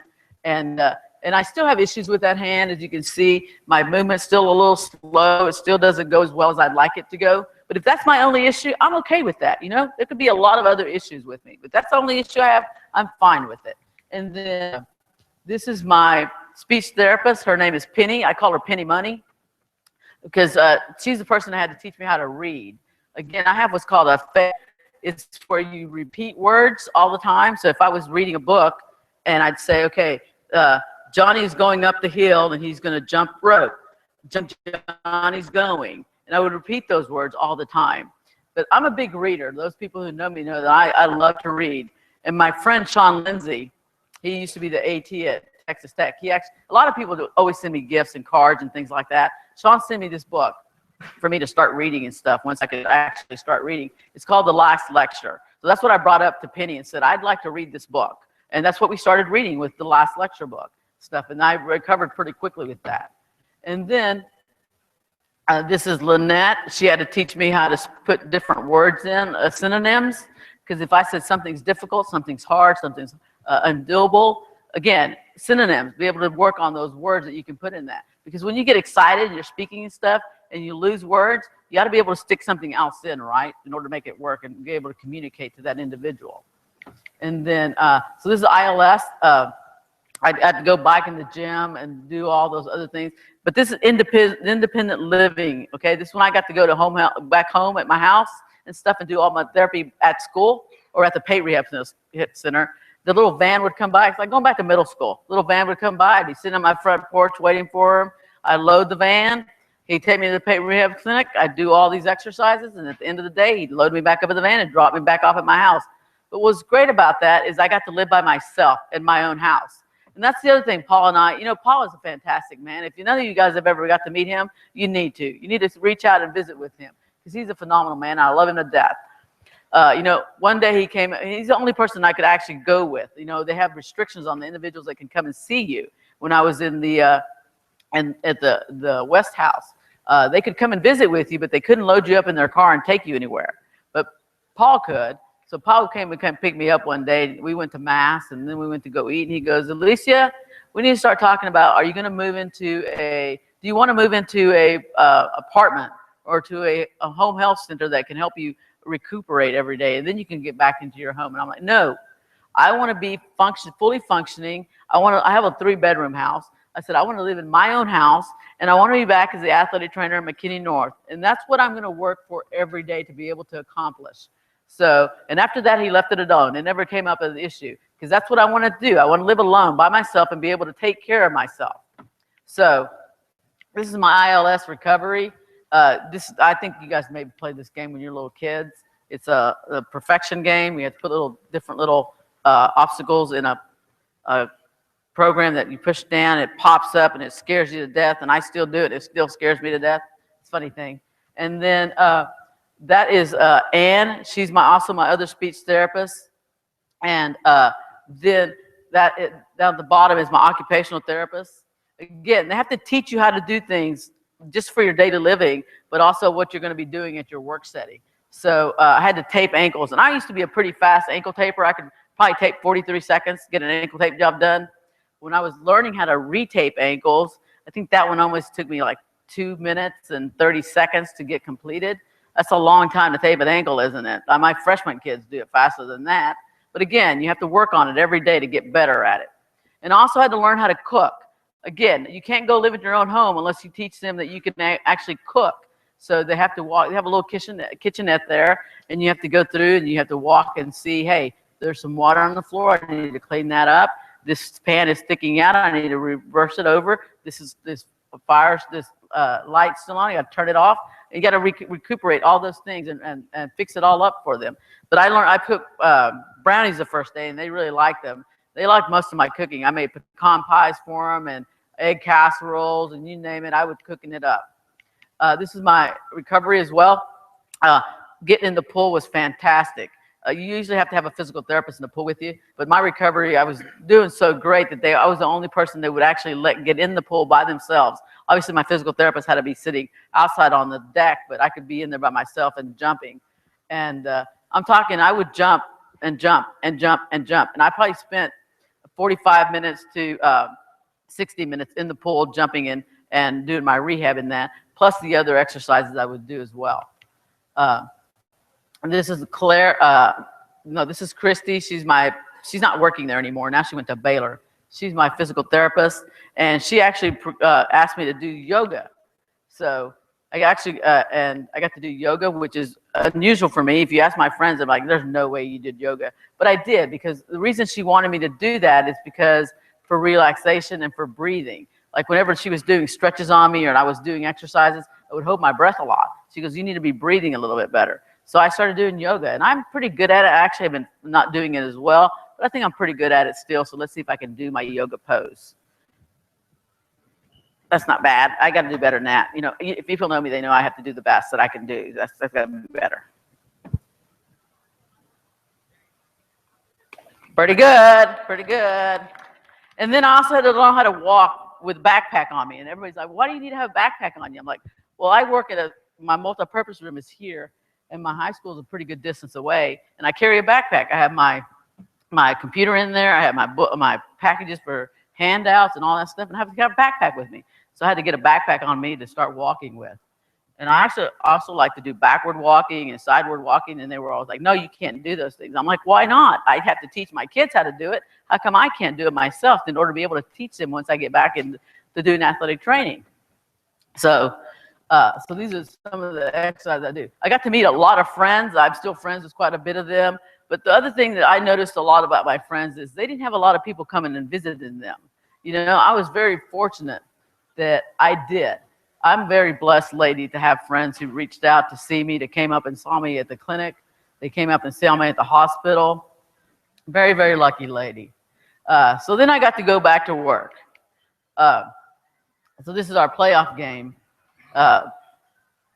for soccer, the second playoff game. So my back to work, it was on January 20th. So I got released from Pate Rehabilitation Center on January the 16th. And I told Paul, I said, I'd like to take an entire week off so I can just kind of recuperate in my own house and stuff. He goes, no, you got to go back to work as soon as you can. So I went back to work on January the 20th. So one of the other things that was fantastic about my school district is my ADs and my principals. They always came up to see me when I was in the hospital, when I was at rehabilitation clinic.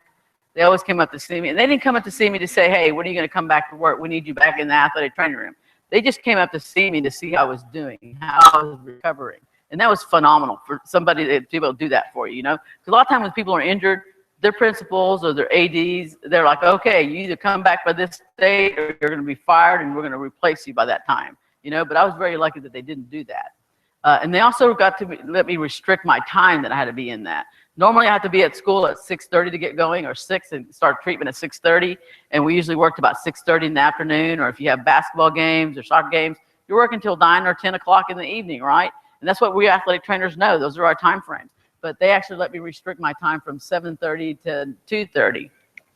And then I didn't have to teach for 2 whole weeks. I still remember the first day I was back, I went to go to the front office and stuff, and I thought I was back to my normal self, you know, go back through the hallways and everything. And I couldn't handle it. It was so much, it's chaotic, so much clustering and stuff. But I didn't have to teach for the whole 2 weeks to begin with. And then, but I got to work in the athletic training room. And for me, walking in the athletic training room is like switching a light. I know what I'm doing there. And for me, it's easy. You know, I find it easy. An athletic trainer, it's easy for me. And I was actually able to incorporate all those knowledge into my rehab clinic as well, my rehab treatment when I was at Pate. I had a contract AT too. They actually hired contract ATs while I was gone, and then but I had a contract AT with me for those 2 weeks that I was there. You see me repeat my word just now? I catch it. When I repeat it, I make sure that I catch it when I do it, because I have to make sure that I correct myself. Otherwise, I'll continue to do that all the time, right? So I have to continue to correct myself. But they had a contract trainer with me. So I would go to my basketball games to cover, and he would be right there with me. He'd be in the athletic training room with me as well, if I needed help with anything. So that was very nice and very comforting as well. I didn't have any games the first week, but then my ADs went to the HR department, and they said, you know what? Her job says that she has to do athletic training work and also do game coverage. So they said, yeah, you have to go work a game, but you don't have to go work one game and you can go home. So I only had to go in and work one girls basketball game, and I got to go home by, I think, 7:30, because that's big. You know, when you're 7:30 recovering from a stroke, you're still recovering even after the fact. Even after your neurosurgeon released, you're still recovering. So, and then, again, one game once a week, and then I had to work full-time after that. But then, that was from 6 to 6:30 in the p.m. Well, after that, my coworker ended up having a deep vein thrombosis in his lower leg, and he got missing for 3 whole weeks of work. And my AD came in and said, hey, do you want to hire a contract to work with you? And I'm like, no, I don't.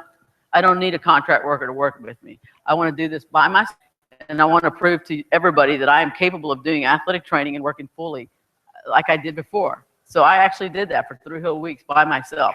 And it is a lot of work to begin with, but you know what? For me, athletic training is fun. It's fun to do every day. And by that time, it was 3 weeks afterwards. By that time, I was ready to go, do it all at one time.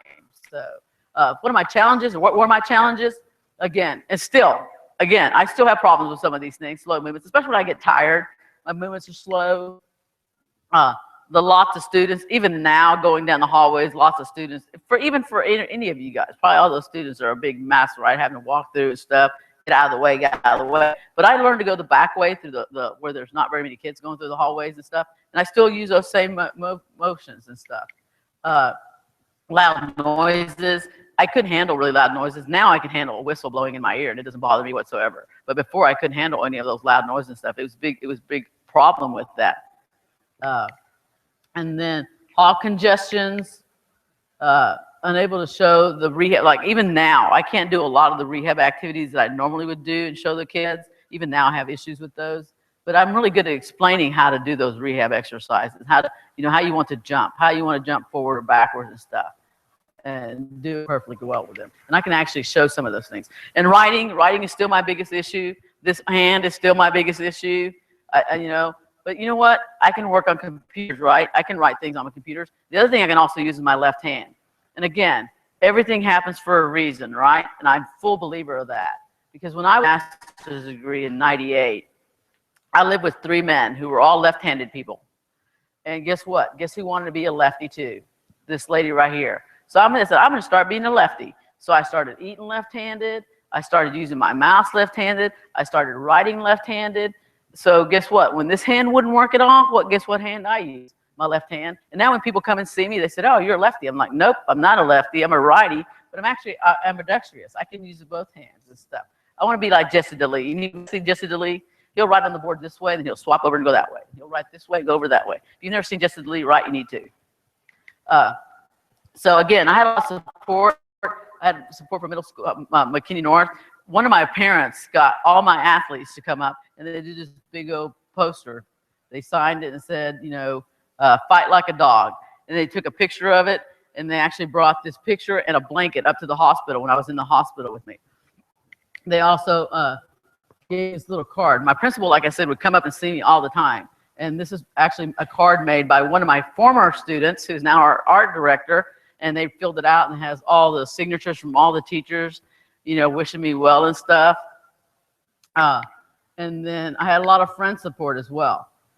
Like I said, everybody would send me cards, send me packages, things like that. I know that Don Allen would send me probably a card once a week or once every 2 weeks and stuff. So a lot of friend support. They also, Bain Ward, his blanket, they decided they wanted to stitch all the t-shirts that were liked and stuff. They made me this big blanket. I actually got that after I was recovered. And then this nice little, my friends, the Team Leal t-shirt. So that's the other thing that my friends did. I think it was Melissa Harrington that did it. They decided they wanted to help me raise money for my medical funds. So they made these Team Leal t-shirts that they were selling and stuff to get into my medical. So my rocks, Paul Krajewicz, again, I couldn't function without Paul. He was with me night and day all the way through when I got all the way to my recovery. He was also the person that sat through all my family meetings. When you have rehab, you have to have family meetings with your physical therapist and your doctors and stuff. He was there with every one of those and bringing up, okay, what's going on with her eye? How is she functioning with that? Can she go to a different eye doctor? I had issues with this right arm here. They were doing therapy on me and stuff, and I'm like, it's not getting better. Can I make my own orthopedic exam and stuff like that? But Paul was always with me right there all the way. He's the one that would, keep people from coming to the hospital to see me. He's the person that took care of my house, paid my bills. You have to think about all those little things that you have to do when you're not functioning yourself. So you have to have somebody else to be able to care for you in that. And most of you guys have husbands or wives that will do that. You know what? I'm lucky to have a better dad for me. Cheryl Ferris, again, I just barely knew Cheryl, but she was able to buy our tickets back to Dallas. She was with me the entire time I was getting my recovery. And again, she's a fantastic woman. And then this man here, Steve Simpson. I can't tell you how much I love Steve Simpson. Again, he's the one that got me going in athletic training. But he would also take time. And Stephenville is a pretty good distance from Anna. He would get in his truck, drive all the way to Dallas to see me at the hospital. Or he would come out to Pate Rehabilitation Center just to say hi. He'd load me up and take me to go get a milkshake or drive me around and stuff. How many people would do that for you? Taking time from their busy schedules to do that for you. I did. My friends, the people that had loved me so much, and I love them. But right here, Steve actually came to I have a Christmas margarita tamale party every Christmas time. And a lot of people came in for that one that year. And Steve came up to come see you for your party and stuff. He goes, well, thank you so much for coming and stuff. Because I have this card for you for my kids. It's from his athletic training students. And I opened it up and stuff, and they're all wishing me well and stuff. And then he goes, and we have this for you too. And he gave me a check. Again, I told you that it cost me $800 a day to get my therapy, right, at Pate. He gave me for $6,000. How many people would do that for you? What Tarleton State did is they did a lunch for Leal. You could go and buy your lunch for me with lunch from Tarleton to donate to my medical funds and stuff. He gave me $6,000 to pay, and that paid for pretty much all of my rehab center when I was there.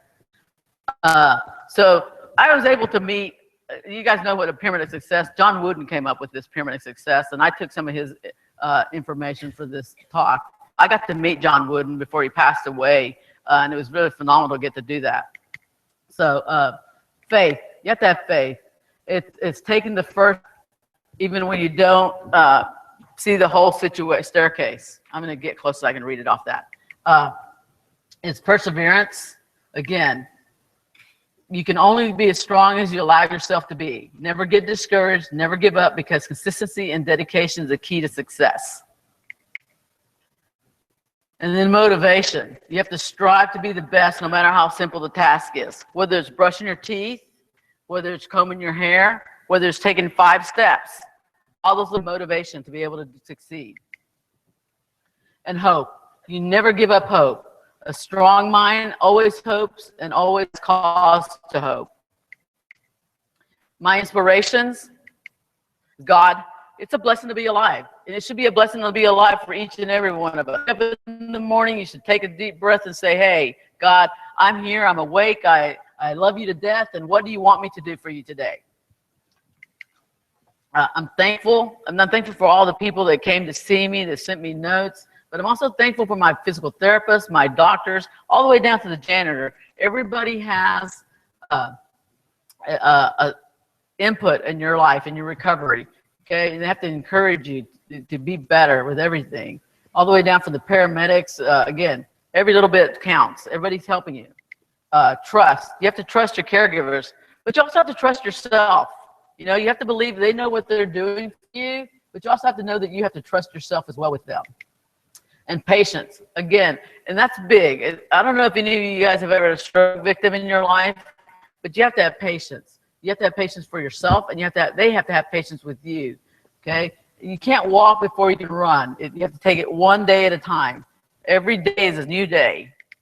And then your life, it's precious and delicate. Live it to the fullest no matter what the restrictions or limitations, okay? So this is one of my favorite quotes, the power of attitude. Our lives are not determined by what happens to us, but how we react to what happens. Not by what life brings to us, but what the attitude would bring to life. A positive attitude causes a chain reaction of positive thoughts, events, and outcomes. It is a catalyst, a spark that creates extraordinary results.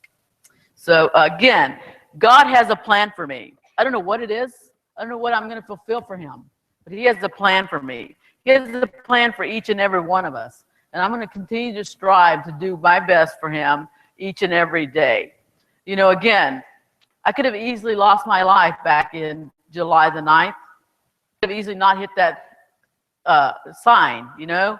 That sign was my saving grace. There are a lot of saving graces in my life, and I'm really lucky. And I'm going to, again, continue to strive to do my best with every little thing that I can do. The NATA did a little write-up for me in 2000. If you guys ever saw that thing, and they did a nice little write-up on that as well.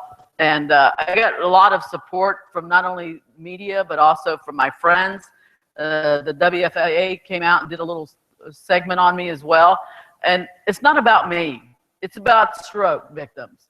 It's about rehabilitation for strokes and people with aneurysms, people with traumatic brain injuries. You have to have patience with those individuals. You have to help them work through whatever difficulties they have, because it isn't them, to me, to us.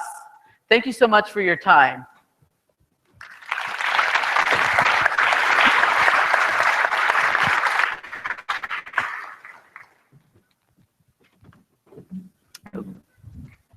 Does anybody have any questions? I'm sorry, should have asked that real quick. Do you have any questions for me? Okay, I'm going to take my mic off.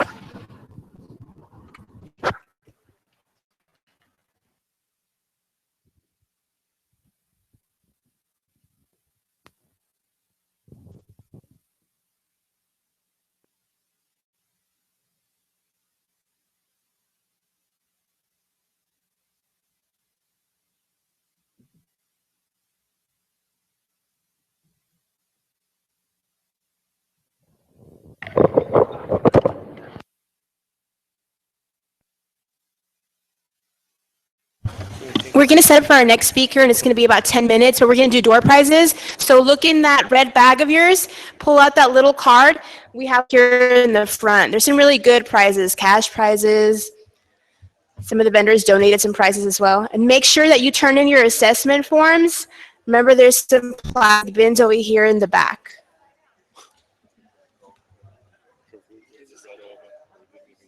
The sun's not on you, but it's working. Actually, go to.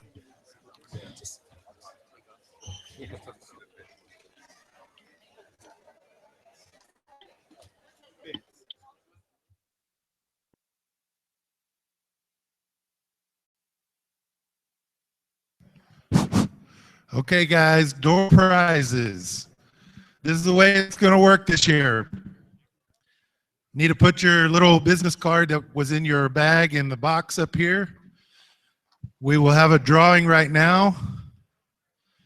And whoever wins in that drawing will not be in the very next drawing, but they will be in for the drawing after that. So you won't win 2 times in a row. That makes sense? Okay. Take the stuff out of it? Oh, okay.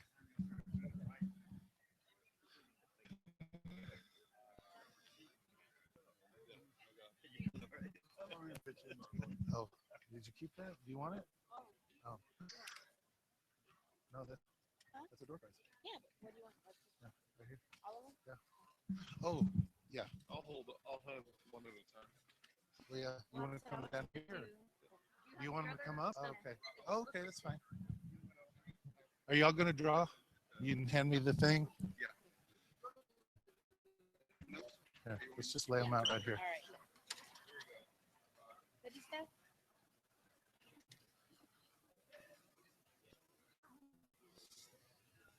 Okay. Is there a Starbucks?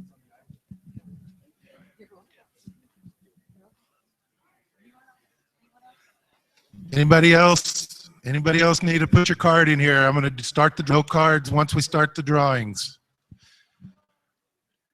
All right, here we first door prize is going to be a $15 gift card to Starbucks. $15 gift card to Starbucks. There's one on every corner except on South Padre Island. Oh. We have Christy Garza from Holmes High School, San Antonio. Where's Christy? Right over there. Come on up. Next one is going to be a $15 to Subway. There is a Subway on the island. That one goes to Elicia, Colleen ISD. There you go. She's right there. Next, we've got a $15 gift card to Dairy Queen. There is a Dairy Queen on the island as well. This one goes to Rachel Lockett from Texas A&M Kingsville. Come on up. Is she here? You must be present to win. Hurry up. Boy, I hope your toe was in the door. Okay. Next is going to be this is going to be a Dolphin Watch. There's 2 things here. One is a complimentary pass, so a free pass, and the card here will get you $10 off any other passes. Or no, $10. $10. It costs $10. Okay. Austin Matthews from Klein Forest. Is Austin here? There he is, right back there. Enjoy that Dolphin Watch. Okay. The ones everybody likes. $50 cash. $50 cash.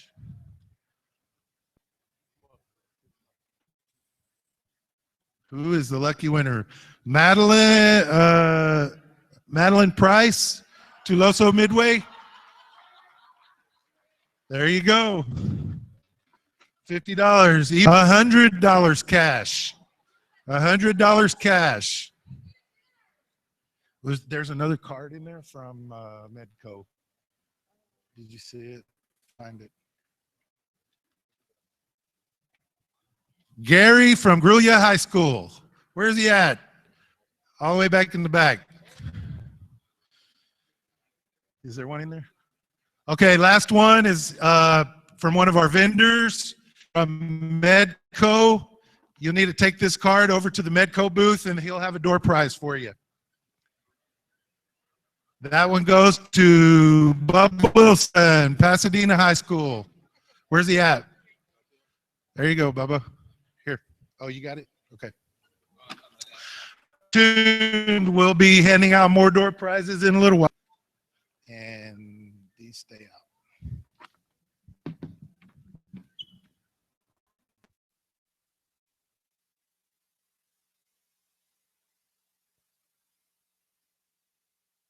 We're still setting up for our next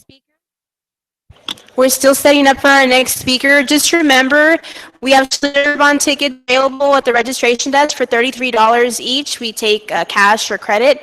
Also, remember that your band is for lunch today, which will be right after the next speaker. So make sure you look into your bag and make sure it's there. And also for the social tonight, that's your entrance into the social. If you want to purchase any extra bands, you can go to the registration desk there and they have them as well. Our next speaker is going to be via Skype. So that's what's taking a little bit longer.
All right, our next speaker is Pepper Burruss. We're honored to have him as part of our program. Everybody welcome Pepper Burruss.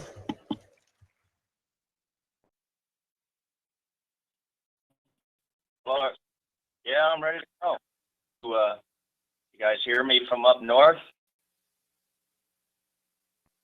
Well, it's my pleasure to be here. That you really don't need to see me, a speaker out in front of your podium. So this is 10 minutes ago.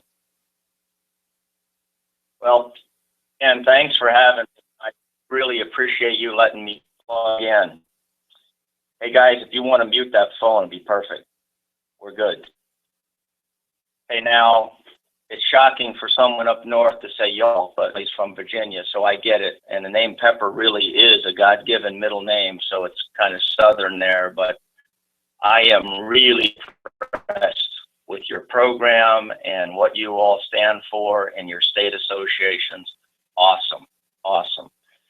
Regards from the tundra, the frozen tundra, looks a tad bit, guys. I think it's going to feel like 105 or 107.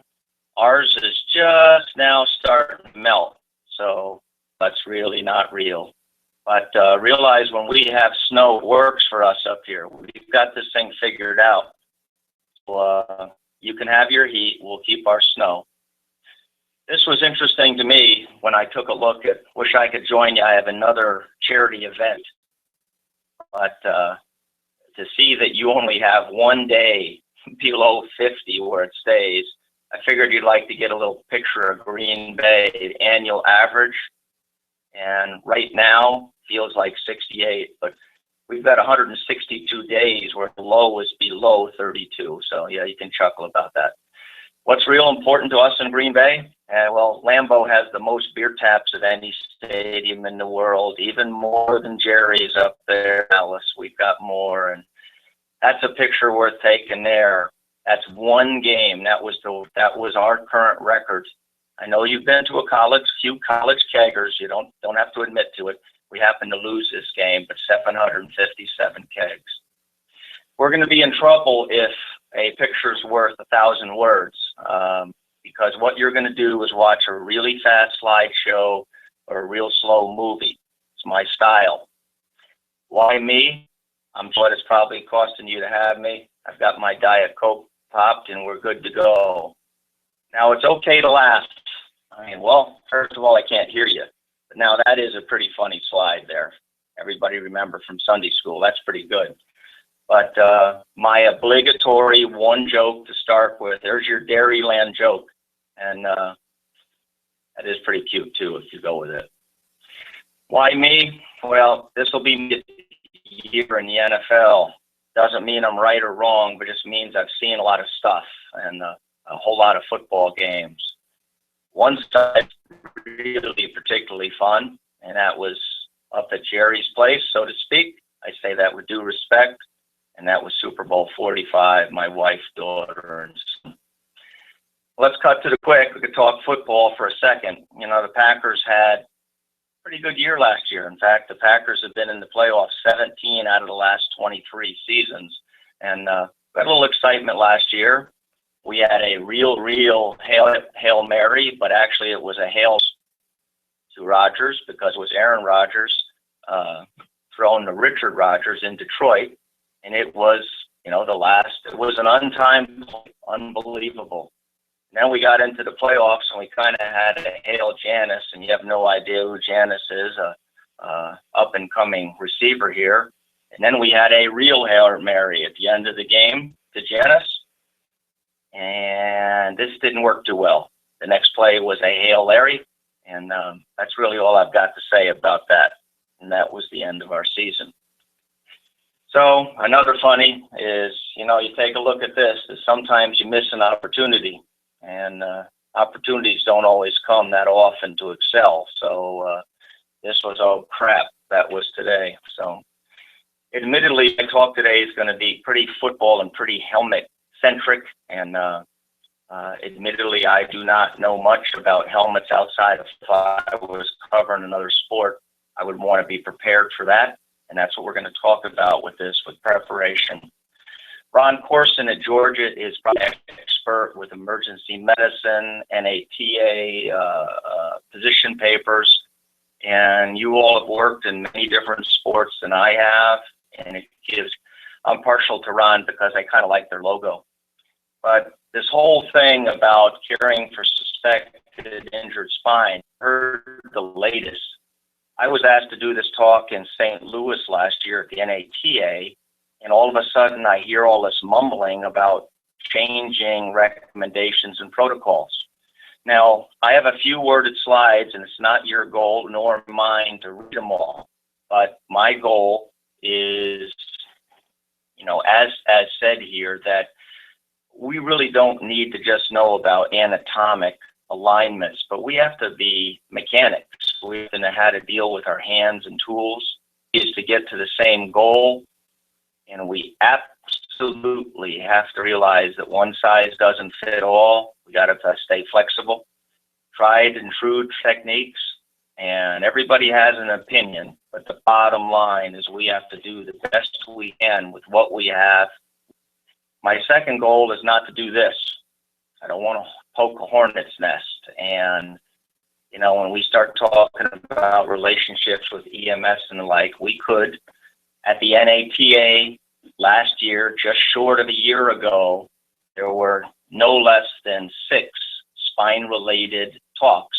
So obviously it's kind of a hot topic of what's going on.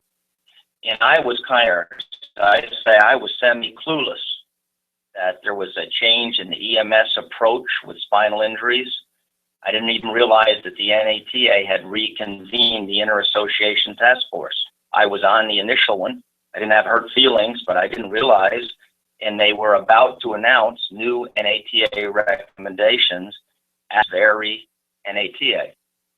Now, this is the antique monograph. When I say antique, what, 15, 16, it's gone, and now they're repositioning it. And you don't have to read this Google slide, but what I had done is I had Googled EMS longboard controversy, and a year ago there were 165,000 hits, so to speak, and yesterday 6,500. So maybe the controversy's gone down. Look at some of the things that came up a year ago, Google search. I'm like, whoa, I didn't know about board to death and ditch the spine board. And what do you mean the evidence against backboards? I'm an athletic trainer. What am I missing here? I started to realize the word that we all use, well, I didn't know it, it's dogma. As you see, is defined as a belief or a principle we always think is valid, whether it's accurate or not. That's just what we think is right. And as people say, it's how we've always done it. Well, now you certainly are there at your own conference. You're looking for some EBPs, and we really need evidence to improve patient outcomes. Well, guess what? We do the exact same thing in sports medicine. We do things the way we both. And you young people have the goal and the challenge to think outside the box and improve this. And the demand for EBPs has certainly done that. Now, I started again for this preparation a year ago about the whole thing with longboards and EMS and reading behind the scene. And you look at some of these resource documents, that EMS precautions and the use of the boards, and I was just really missing something. I didn't get it. And then I started to read what's the risk? And they talk about pain on the boards, unnecessary x-rays and respiratory and pressure sores, and were more and more. And I was scratching my head. And I really, no pun intended, I was scratching my head. Are we doing something wrong with our athletes? And I had to start to call around, and I said, no, I don't think so, but let's settle this like adults. We'll figure this thing out. And then out last year, approved January of last year, so it's a little over a year old, this EMS protocols and a policy statement. And again, no intent for you to read that, but we're going to do it my way. There it is blown up, but this is what we're looking at. current lack of management practices that there's potential spinal injury without scientific support. Okay? So what's going on? Well, it demonstrates that some of this out-of-hospital care is causing harm. What kind of harm? Airways, and what are you talking about? Tissue ischemia and pain, and wow. I said, I'm behind the 8 ball on this. This is the one that threw me, is however mobilization is impossible. Now we say we immobilize the spine. There's 31 segments. You really can't put screws into them. They're really not immobilized. And EMS is using the catchword spinal motion restriction. I don't know if we have to come up with SMR as one of our new acronyms or not. The long and short of it is we're trying to keep the spine safe, anatomic alignment, minimize movement. Yep, get it.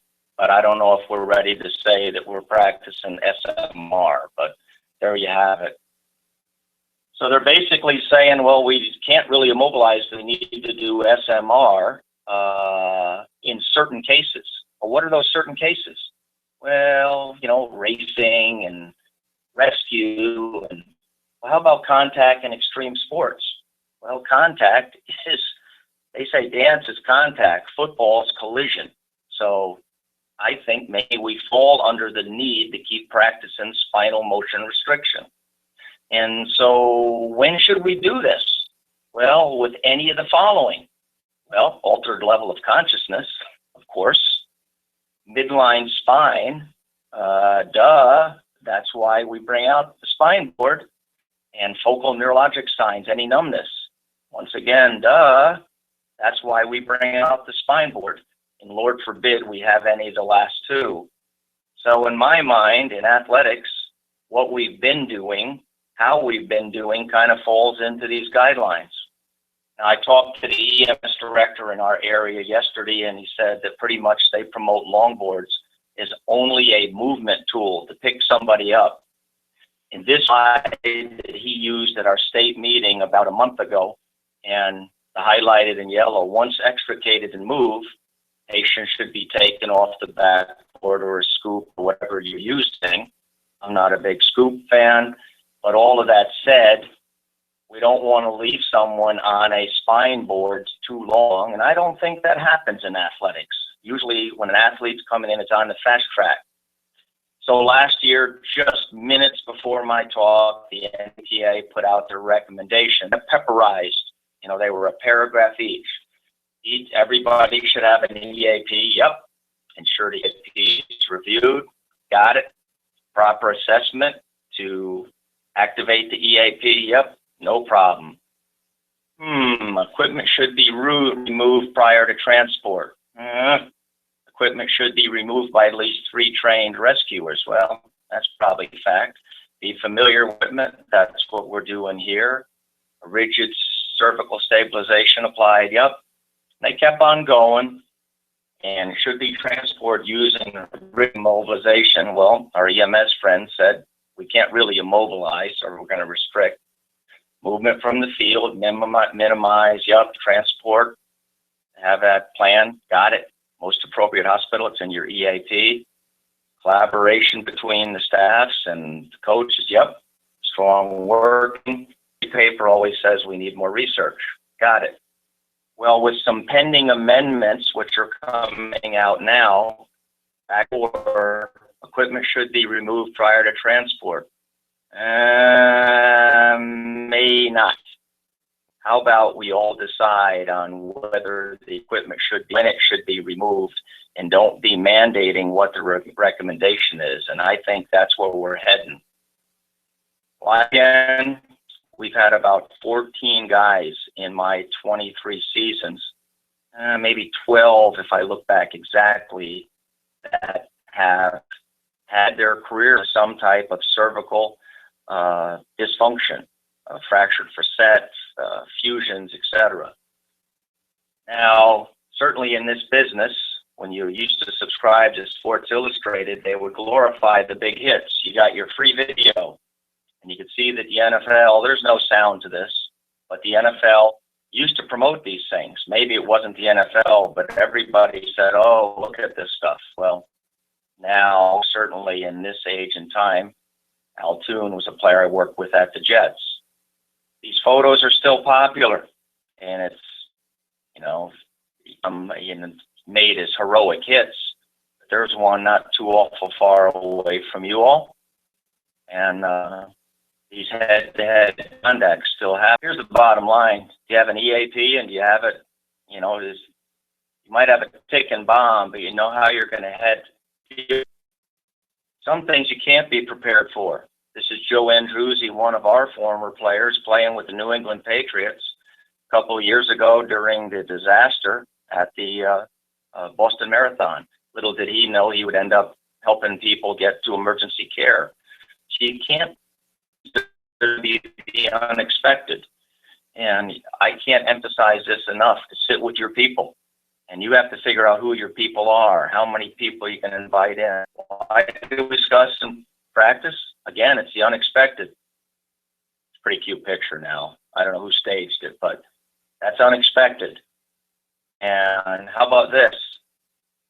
That's not a good scene for a field, but I would much rather that scene than this scene. So which one of these do you want? You don't want that one. If you're going to be in control, this is the way to roll.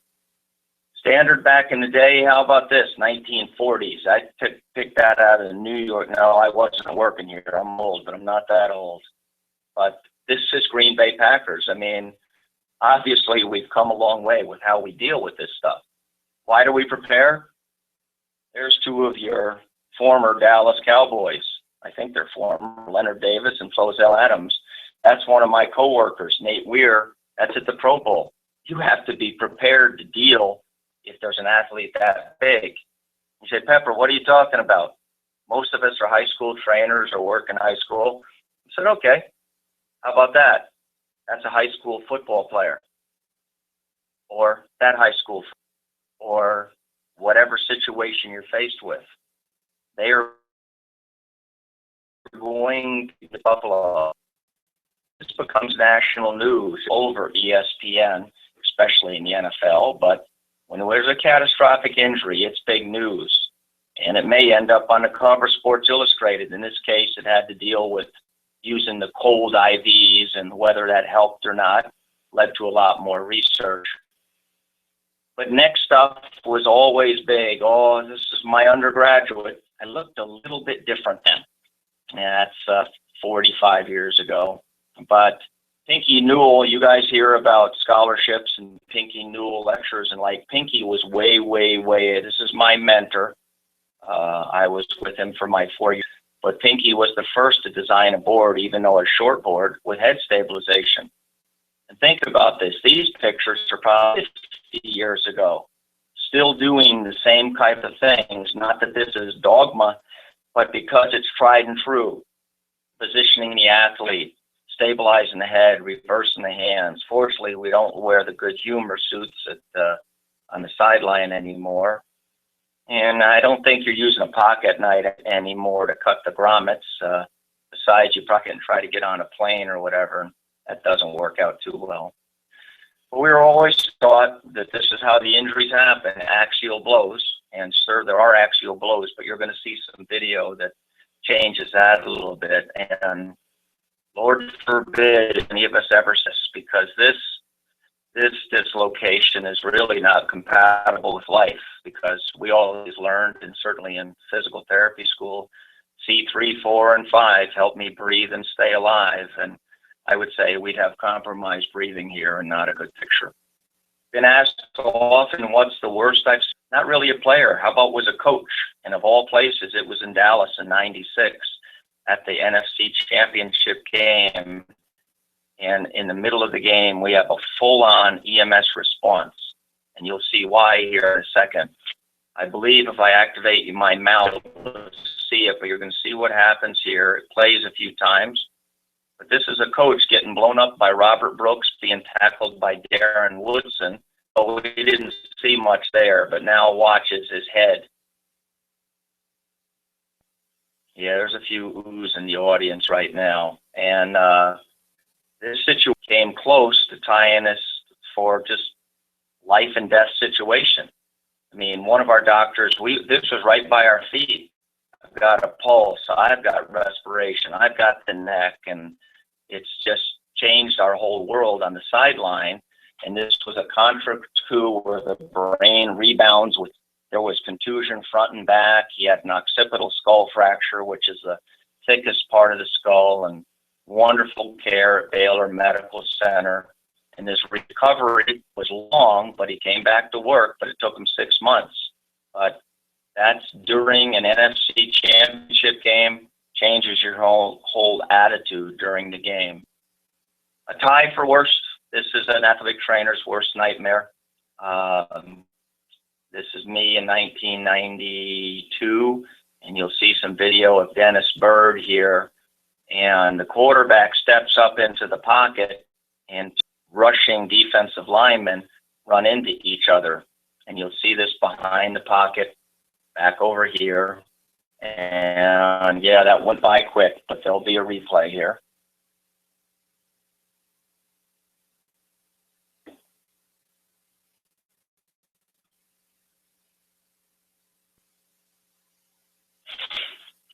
The thing for you to see, look at these arms. If your mechanism of injury, you would note that that arm movement is not natural. There's lack of motor control there. And we're going to Dennis's side, and he said, "Pepe, I can't move my legs. I've broken my neck." Well, as I say, this is why we get paid, to take care of those things and be able to act and react. Here's a couple from the Packer annals there with Sterling Sharp. You don't have to read all of this, but in 94, we go out onto the field. He has a 4-quarter neuropraxia, and you see at the bottom, transient loss of conductivity, either compression, really tends to have spontaneous recovery. So it's kind of a retro diagnosis. When the guy is coming around, you start to call it a neuropraxia or a 4. You'll see this. You talk about a benign impact. I know you didn't see much, but as you're going to the field, you see that this is not normal. And I am screaming on the way out there, "Don't move them." And you'll see my hand come in, and I'm going to grab a face mask here. And you'll see this hit again. It's very, very benign. Well, there was this wouldn't some player 1,000 times, 5,000 times. But to see that position on the field, he's obviously uncomfortable. How about the Atlanta Falcon guy trying to climb in underneath to see how his buddy's doing? But you know going out that that's not a normal position. What did we learn from this? What was the outcome? Well, he had this 4-quarter burner, did the MRIs, but we made one mistake. We didn't do flexion and x-rays. But this was for the first division championship the next game, the Packers in 25 years. You guys get that in Texas. Sometimes the game gets into people's head. It's a bigger game in the whole community. We learned that the player might minimize the symptoms, and we failed to get motion studies. Anytime we have a neck, we always get flexion extension videos, flexion extension x-rays. He played the next week. I mean, our neurosurgeon saw him. He had cleared up. He had a perfectly normal neuro exam. But now you're going to see what happened the next week. And this is at Tampa. We're going to win our first division championship. And you see that his head is basically tried to be removed. I'll play it again, from his head by, off his shoulders by a tackler here. And the opposing trainer, Chris Smith, was to him first, and he was complaining about a burner and on and on. That following, we did the MRI, we did the flexion extension, and we said he had chronic C1, C2 laxity. But here was the kicker, is the player walked by me and slapped me on my legs as I'm sitting in the athletic training room. Hey, I lied to you, I had tingling in my legs all week. And Doc and I looked at us, our eyes about fell out of our head. Seasonal outcome is that he had a single level fusion. But here's the point. The atlas sits on top of the axis, And you say, okay, big deal, we've got that down. Well, you can see the pivot point.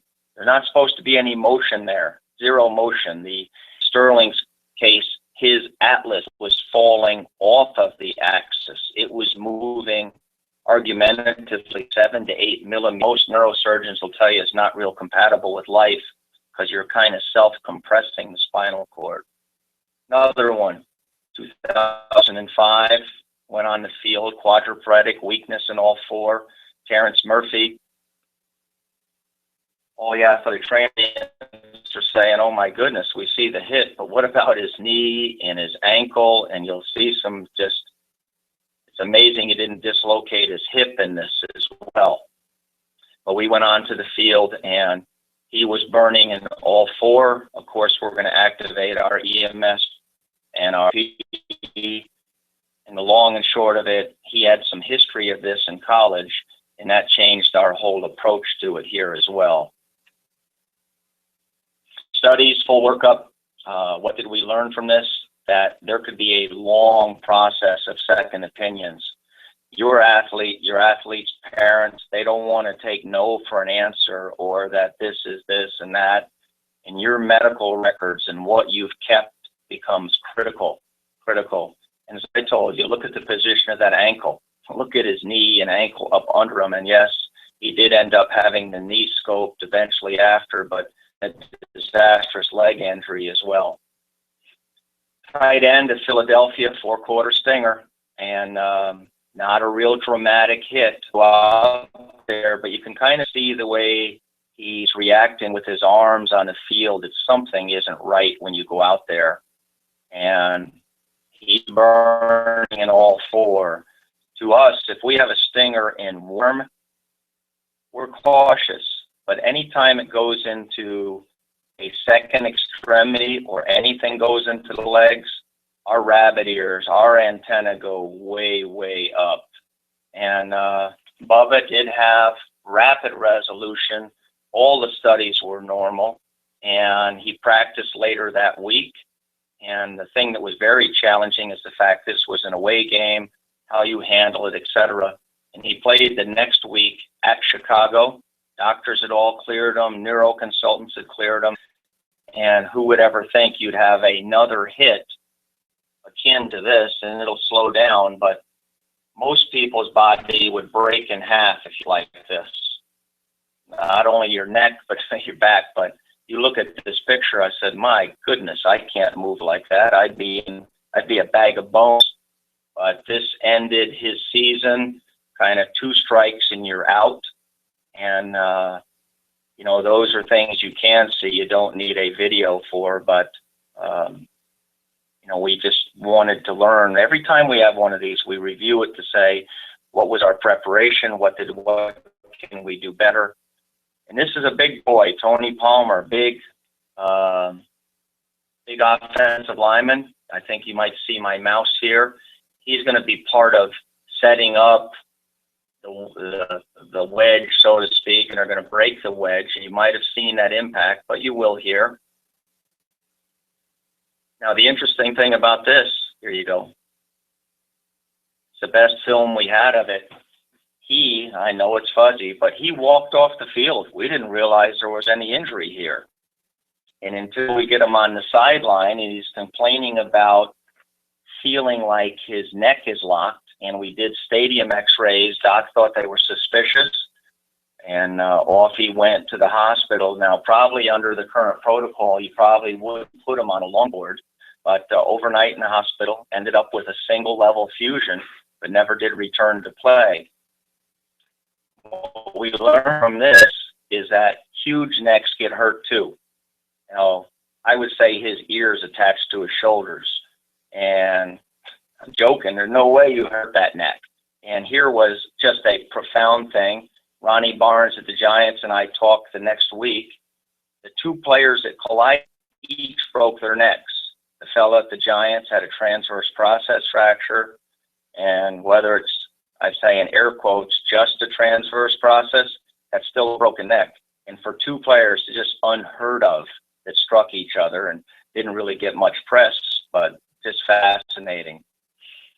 Here's one for people on your phone. I don't know if you butt neck injury here, and you'll get what I'm talking about here with our Pro Bowl safety coming up against, let's see if we get this to play, and I'm going to back it up, see if it plays here, and you'll see this impact, and I don't care how good you are on the sideline, you're probably not going to see that. And when we slow it way down, look at that axial load. And again, I don't care how good you are on the sideline, you go out to the field and you've got a player that's not moving for extremities and burning and on, and you just say, wow, how can that? All the playing films, emergency there, into the hospital in Carolina. We went into their locker room after and looked at the MRI and like, oh no, just had a huge disc we knew had to be fixed, single level fusion. But what we learned is even what you see on the field doesn't seem to be that traumatic, but it can be. And the last one of neck stuff I'll show you here, and then we'll go into some of the tools, is our UT tight end, Cervical Finley, went on the field and was really quadriplegic. He couldn't move anything from the neck down.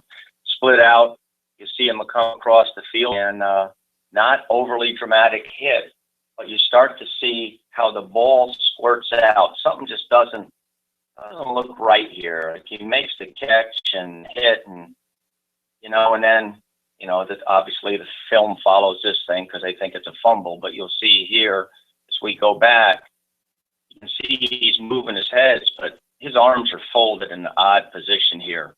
And your response as you're going out is, we're not going to be looking at his ankle. Something is wrong here. Is he unconscious? But you see him moving his head, crazy load, and you're like, this just can't keep happening to one team. This is kind of nuts. And full workups, huge disc, real slow recovery in this case, ended up with a single level fusion, and everybody wanted to do different things. No surgery, this surgery, 2 levels, no level, on and on. And we went back to look at some of these, like kind of a lateral blow, of course, the obligatory celebration. And this, where you're running out there, don't move them, scream and don't touch them. And of course, the full-on response. And there you go. One, as far as just a million things when you're talking about concussions, but no matter whether it's head or neck, you're still going to be practicing your CABs, cardiac airway breathing. And when in doubt, you're going to suspect like a spinal cord injury. Don Beebe in 97, yeah, that's a long time ago, but it's fascinating to watch this video and see if your eye picks up something that is not right, is snoring, right? And the reason I say that is look at his right arm. Normally that would be folded down or whatever have you. That's a decorticate posture. He's out. He was out on impact. That arm is stiff, and decerebrate versus decorticate, get bent arm, a stiff arm like that. I'm not saying I'm some genius, but running out onto the field, I'm like, this is not normal. And there you have it. All of the workups in the hospital, but actually that happened early in the game. He was cleared to come home and missed a couple weeks. Well, played the second week and had no head, neck, whatever, your train response. Or the question is, will your training change? This is the old protocol. It's hit, and now the resultant change is no one goes into the ambulance. Back then, no one goes into the ambulance. That was our agreed to thing 15 years ago. Now we're starting to think maybe a little bit outside the box. Now, how are we doing this? And Jay and Ron Corson's work, the Inter-Association Task Force, is how are we dealing with it? Well, we wanted to get up with what the EMS was doing. We wanted to reconvene the task force. And you saw these before, but number 4 is probably the only thing that we're taking note of, is equipment should or may be removed prior to transportation. These are the same recommendations I showed before. The question is how you're going to use a board, when you're going to use it. Does the equipment come off? These are Georgia pictures. Yes, a case can be made. What if you leave and there's some type of cardiac emergency? Then you've got to deal with the equipment. And do you really want to be putting this on the staff, the ED staff, to be dealing with this, the emergency department? We always send at least one staff member with an athlete in an ambulance, but you're in the high school, you may only be one of you, or the head trainer doesn't want to leave. You may have some student help, and it becomes an issue. Is there room for discussion? Sure. And the issue is that, you know, if the camera's there over top of this, we don't need all this drama. We don't bring an ambulance onto the field. This is just, it's going to drive families crazy, teams, stands. Oh boy, if we can avoid. And there's an ever fine line. You guys are involved. There's no bigger football in your world than in Texas. And you've got press and people and the cameras, and you have to make a decision. Do you want to be doing all of this equipment removal in front of everybody, or do you want to do it in private in the ambulance? It's something you talk about with your EAP. Now, this is probably a little bit of a joke to you in Texas, but we played that Super Bowl in Dallas, and there was 8 inches of snow there. You could end up where you've got really cold hands as a responder, and some of the stuff you end up dealing with, working with your tools, may be hard. You have to take that into mind. Is it pouring rain? Is it cold? Is your equipment all soaked? How are you doing it?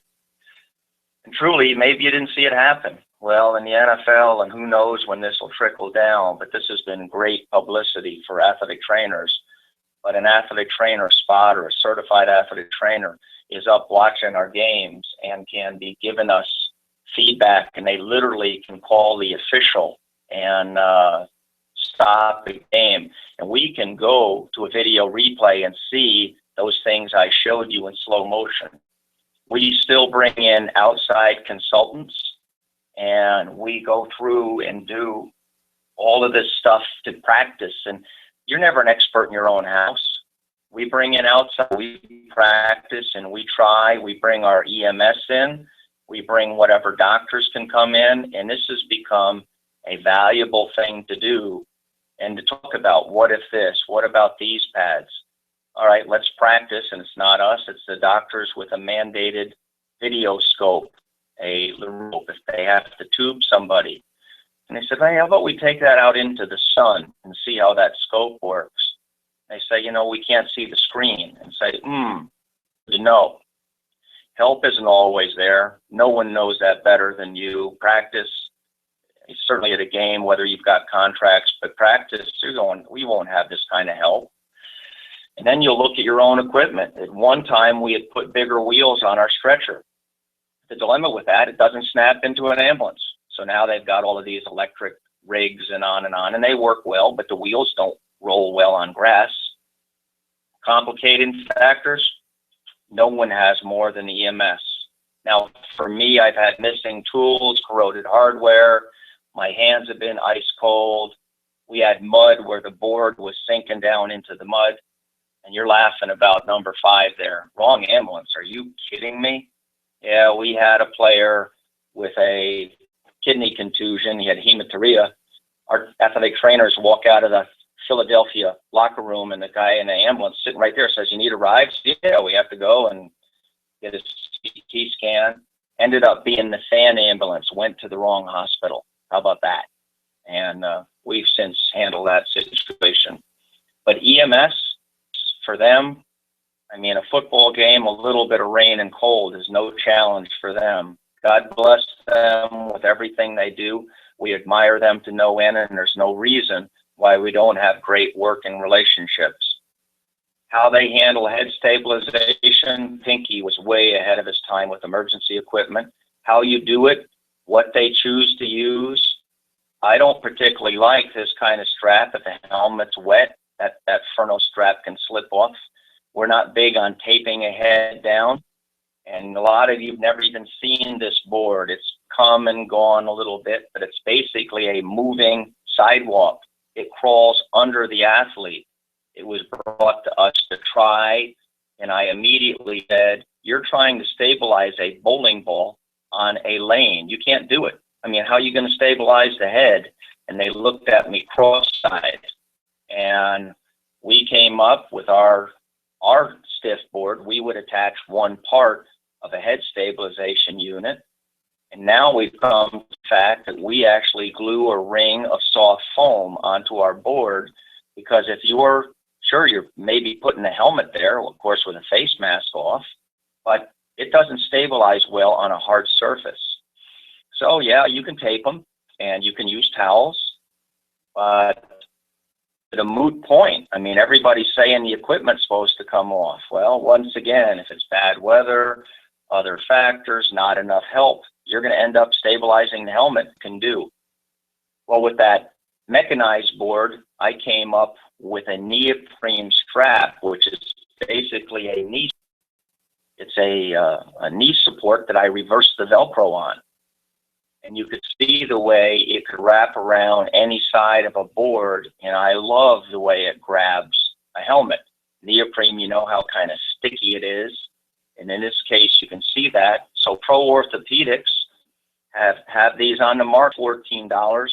No, I get no money of it. I mean, I think $1 of it, some goes to the NATA Scholarship Fund. But we use all over the country, and they work great for us, and they can catch the front edge of that helmet, and it just works like a champ.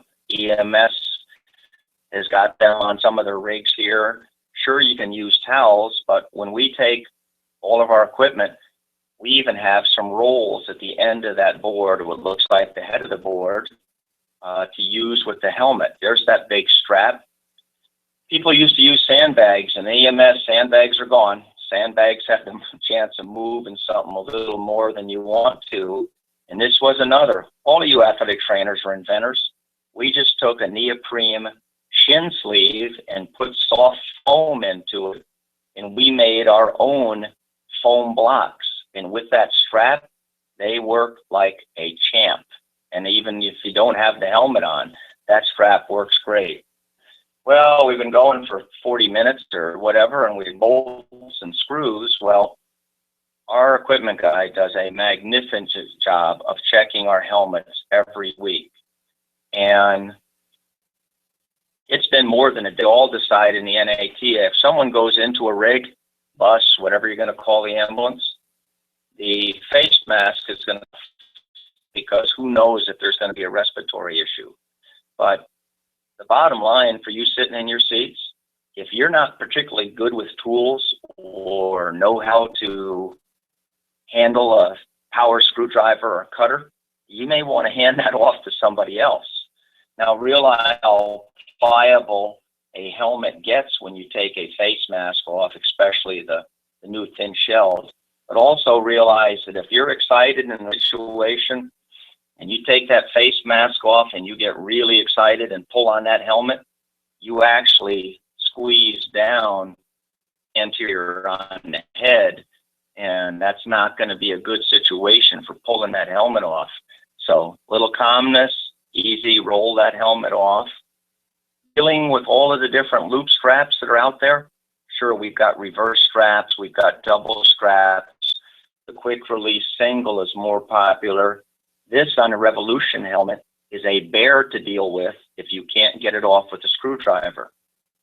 All of our hardware now we're building is stainless steel. I hope it is in your world, but some helmets are not going to have stainless steel. You put a screwdriver in it, and you know the situation is going to come off.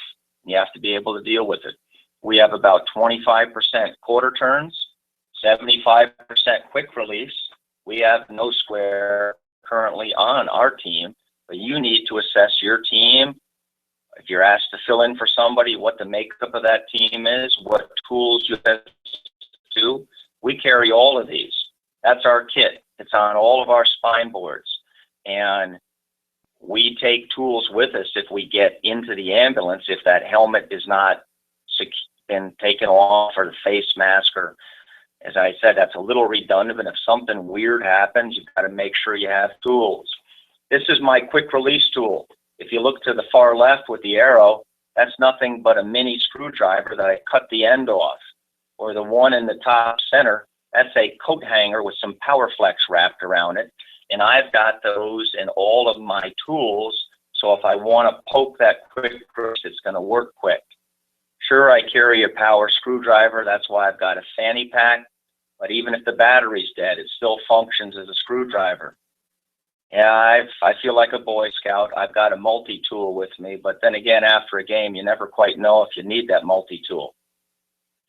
Trainer's Angels, I love it, but you have to have some dexterity to be able to do it, to cut some of the old-fashioned loop straps off.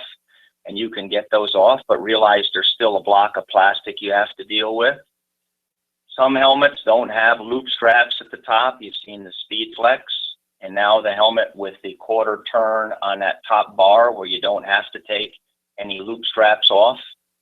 And we carry one of these FMX extractors, the one on the bottom right. It's a little pricey, but when you're dealing with these wacky 4-poly hold blocks, this has to be cut 4 different ways to get it off. So you would be very, very fortunate if the screw comes out or a quick release comes off, because to cut that bear on both sides, that's a long process. A lot of different face masks, old school, they used to be bolted to helmets, but we basically use about 8 different face masks, and every week they get checked. That looks like a regular face mask till you realize that is the same face mask left in the blow that a player took to split that thing open. And that would make your helmet fit very differently, other than the fact that that blow did concuss him and it became a moot point because he's out of the game. All the different chin straps, my goodness gracious. Now, I don't know if you're allowed to have any screws, but so many of our players want their upper strap on a screw. We get rid of most of our metal straps, our metal clips, but not all simple straps. Helmet, it's part of the tightening for the whole system, and you've got the ratchet release on the bottom left there. Long and short of it, you've got to know what equipment's on your team, and especially if you're filling in or helping someone else. All of us know how to get a helmet off. You use a tool to snap out the chin pads, but the hands go in, stabilize, don't spread that helmet too much, roll it off.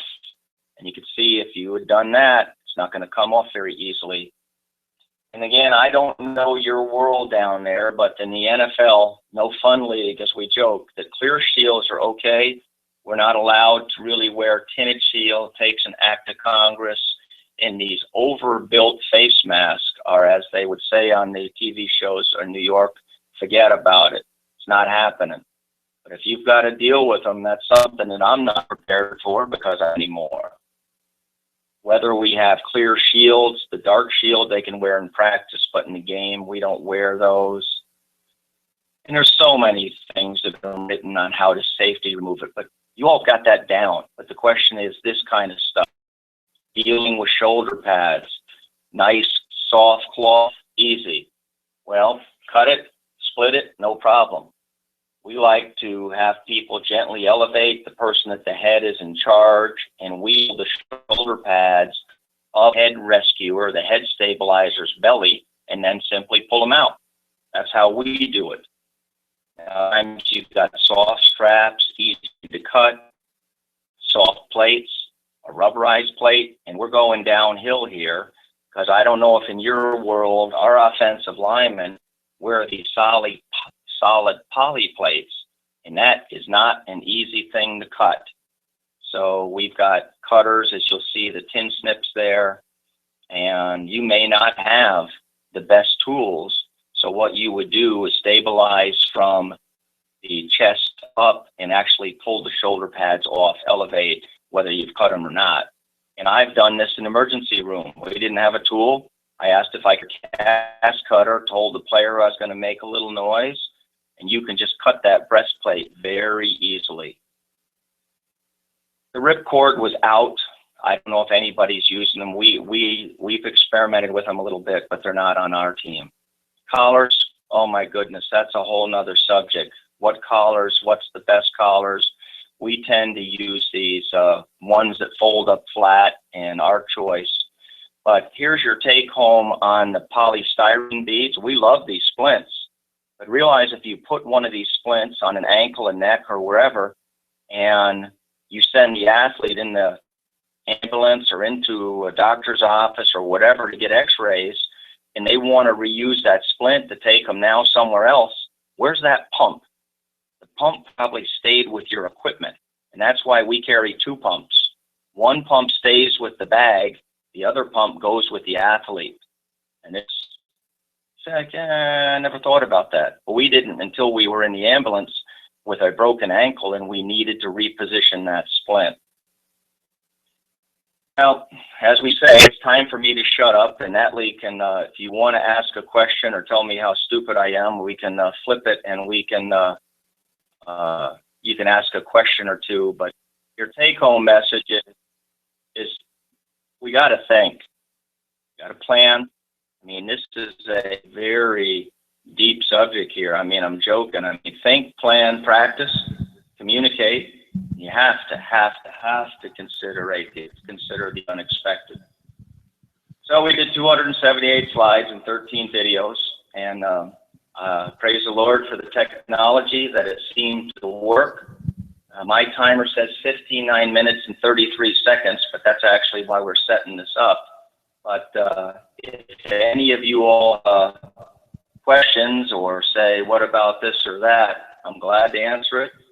And this is not a slam against the New England Patriots, but I've told so many what do you do for a living. I said there's a lot more to the game than blowing up the ball. So I really, really appreciate you letting me do the long way away. I don't miss your 100 degrees today. And if anybody has any questions, I'm all ears.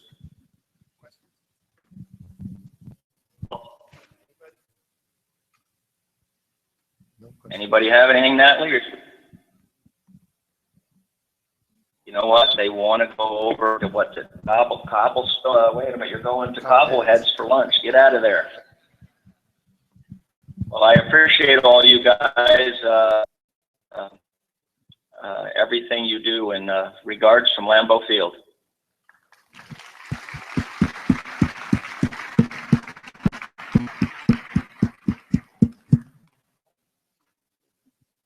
See you, Natalie.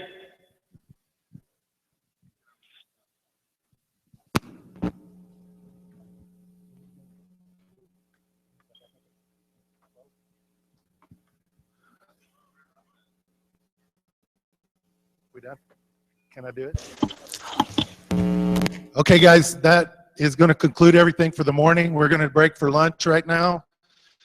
On the program schedule, I know it says I think we're starting back up at 11:45, but since there's so many people, we're going to bump that up to 12.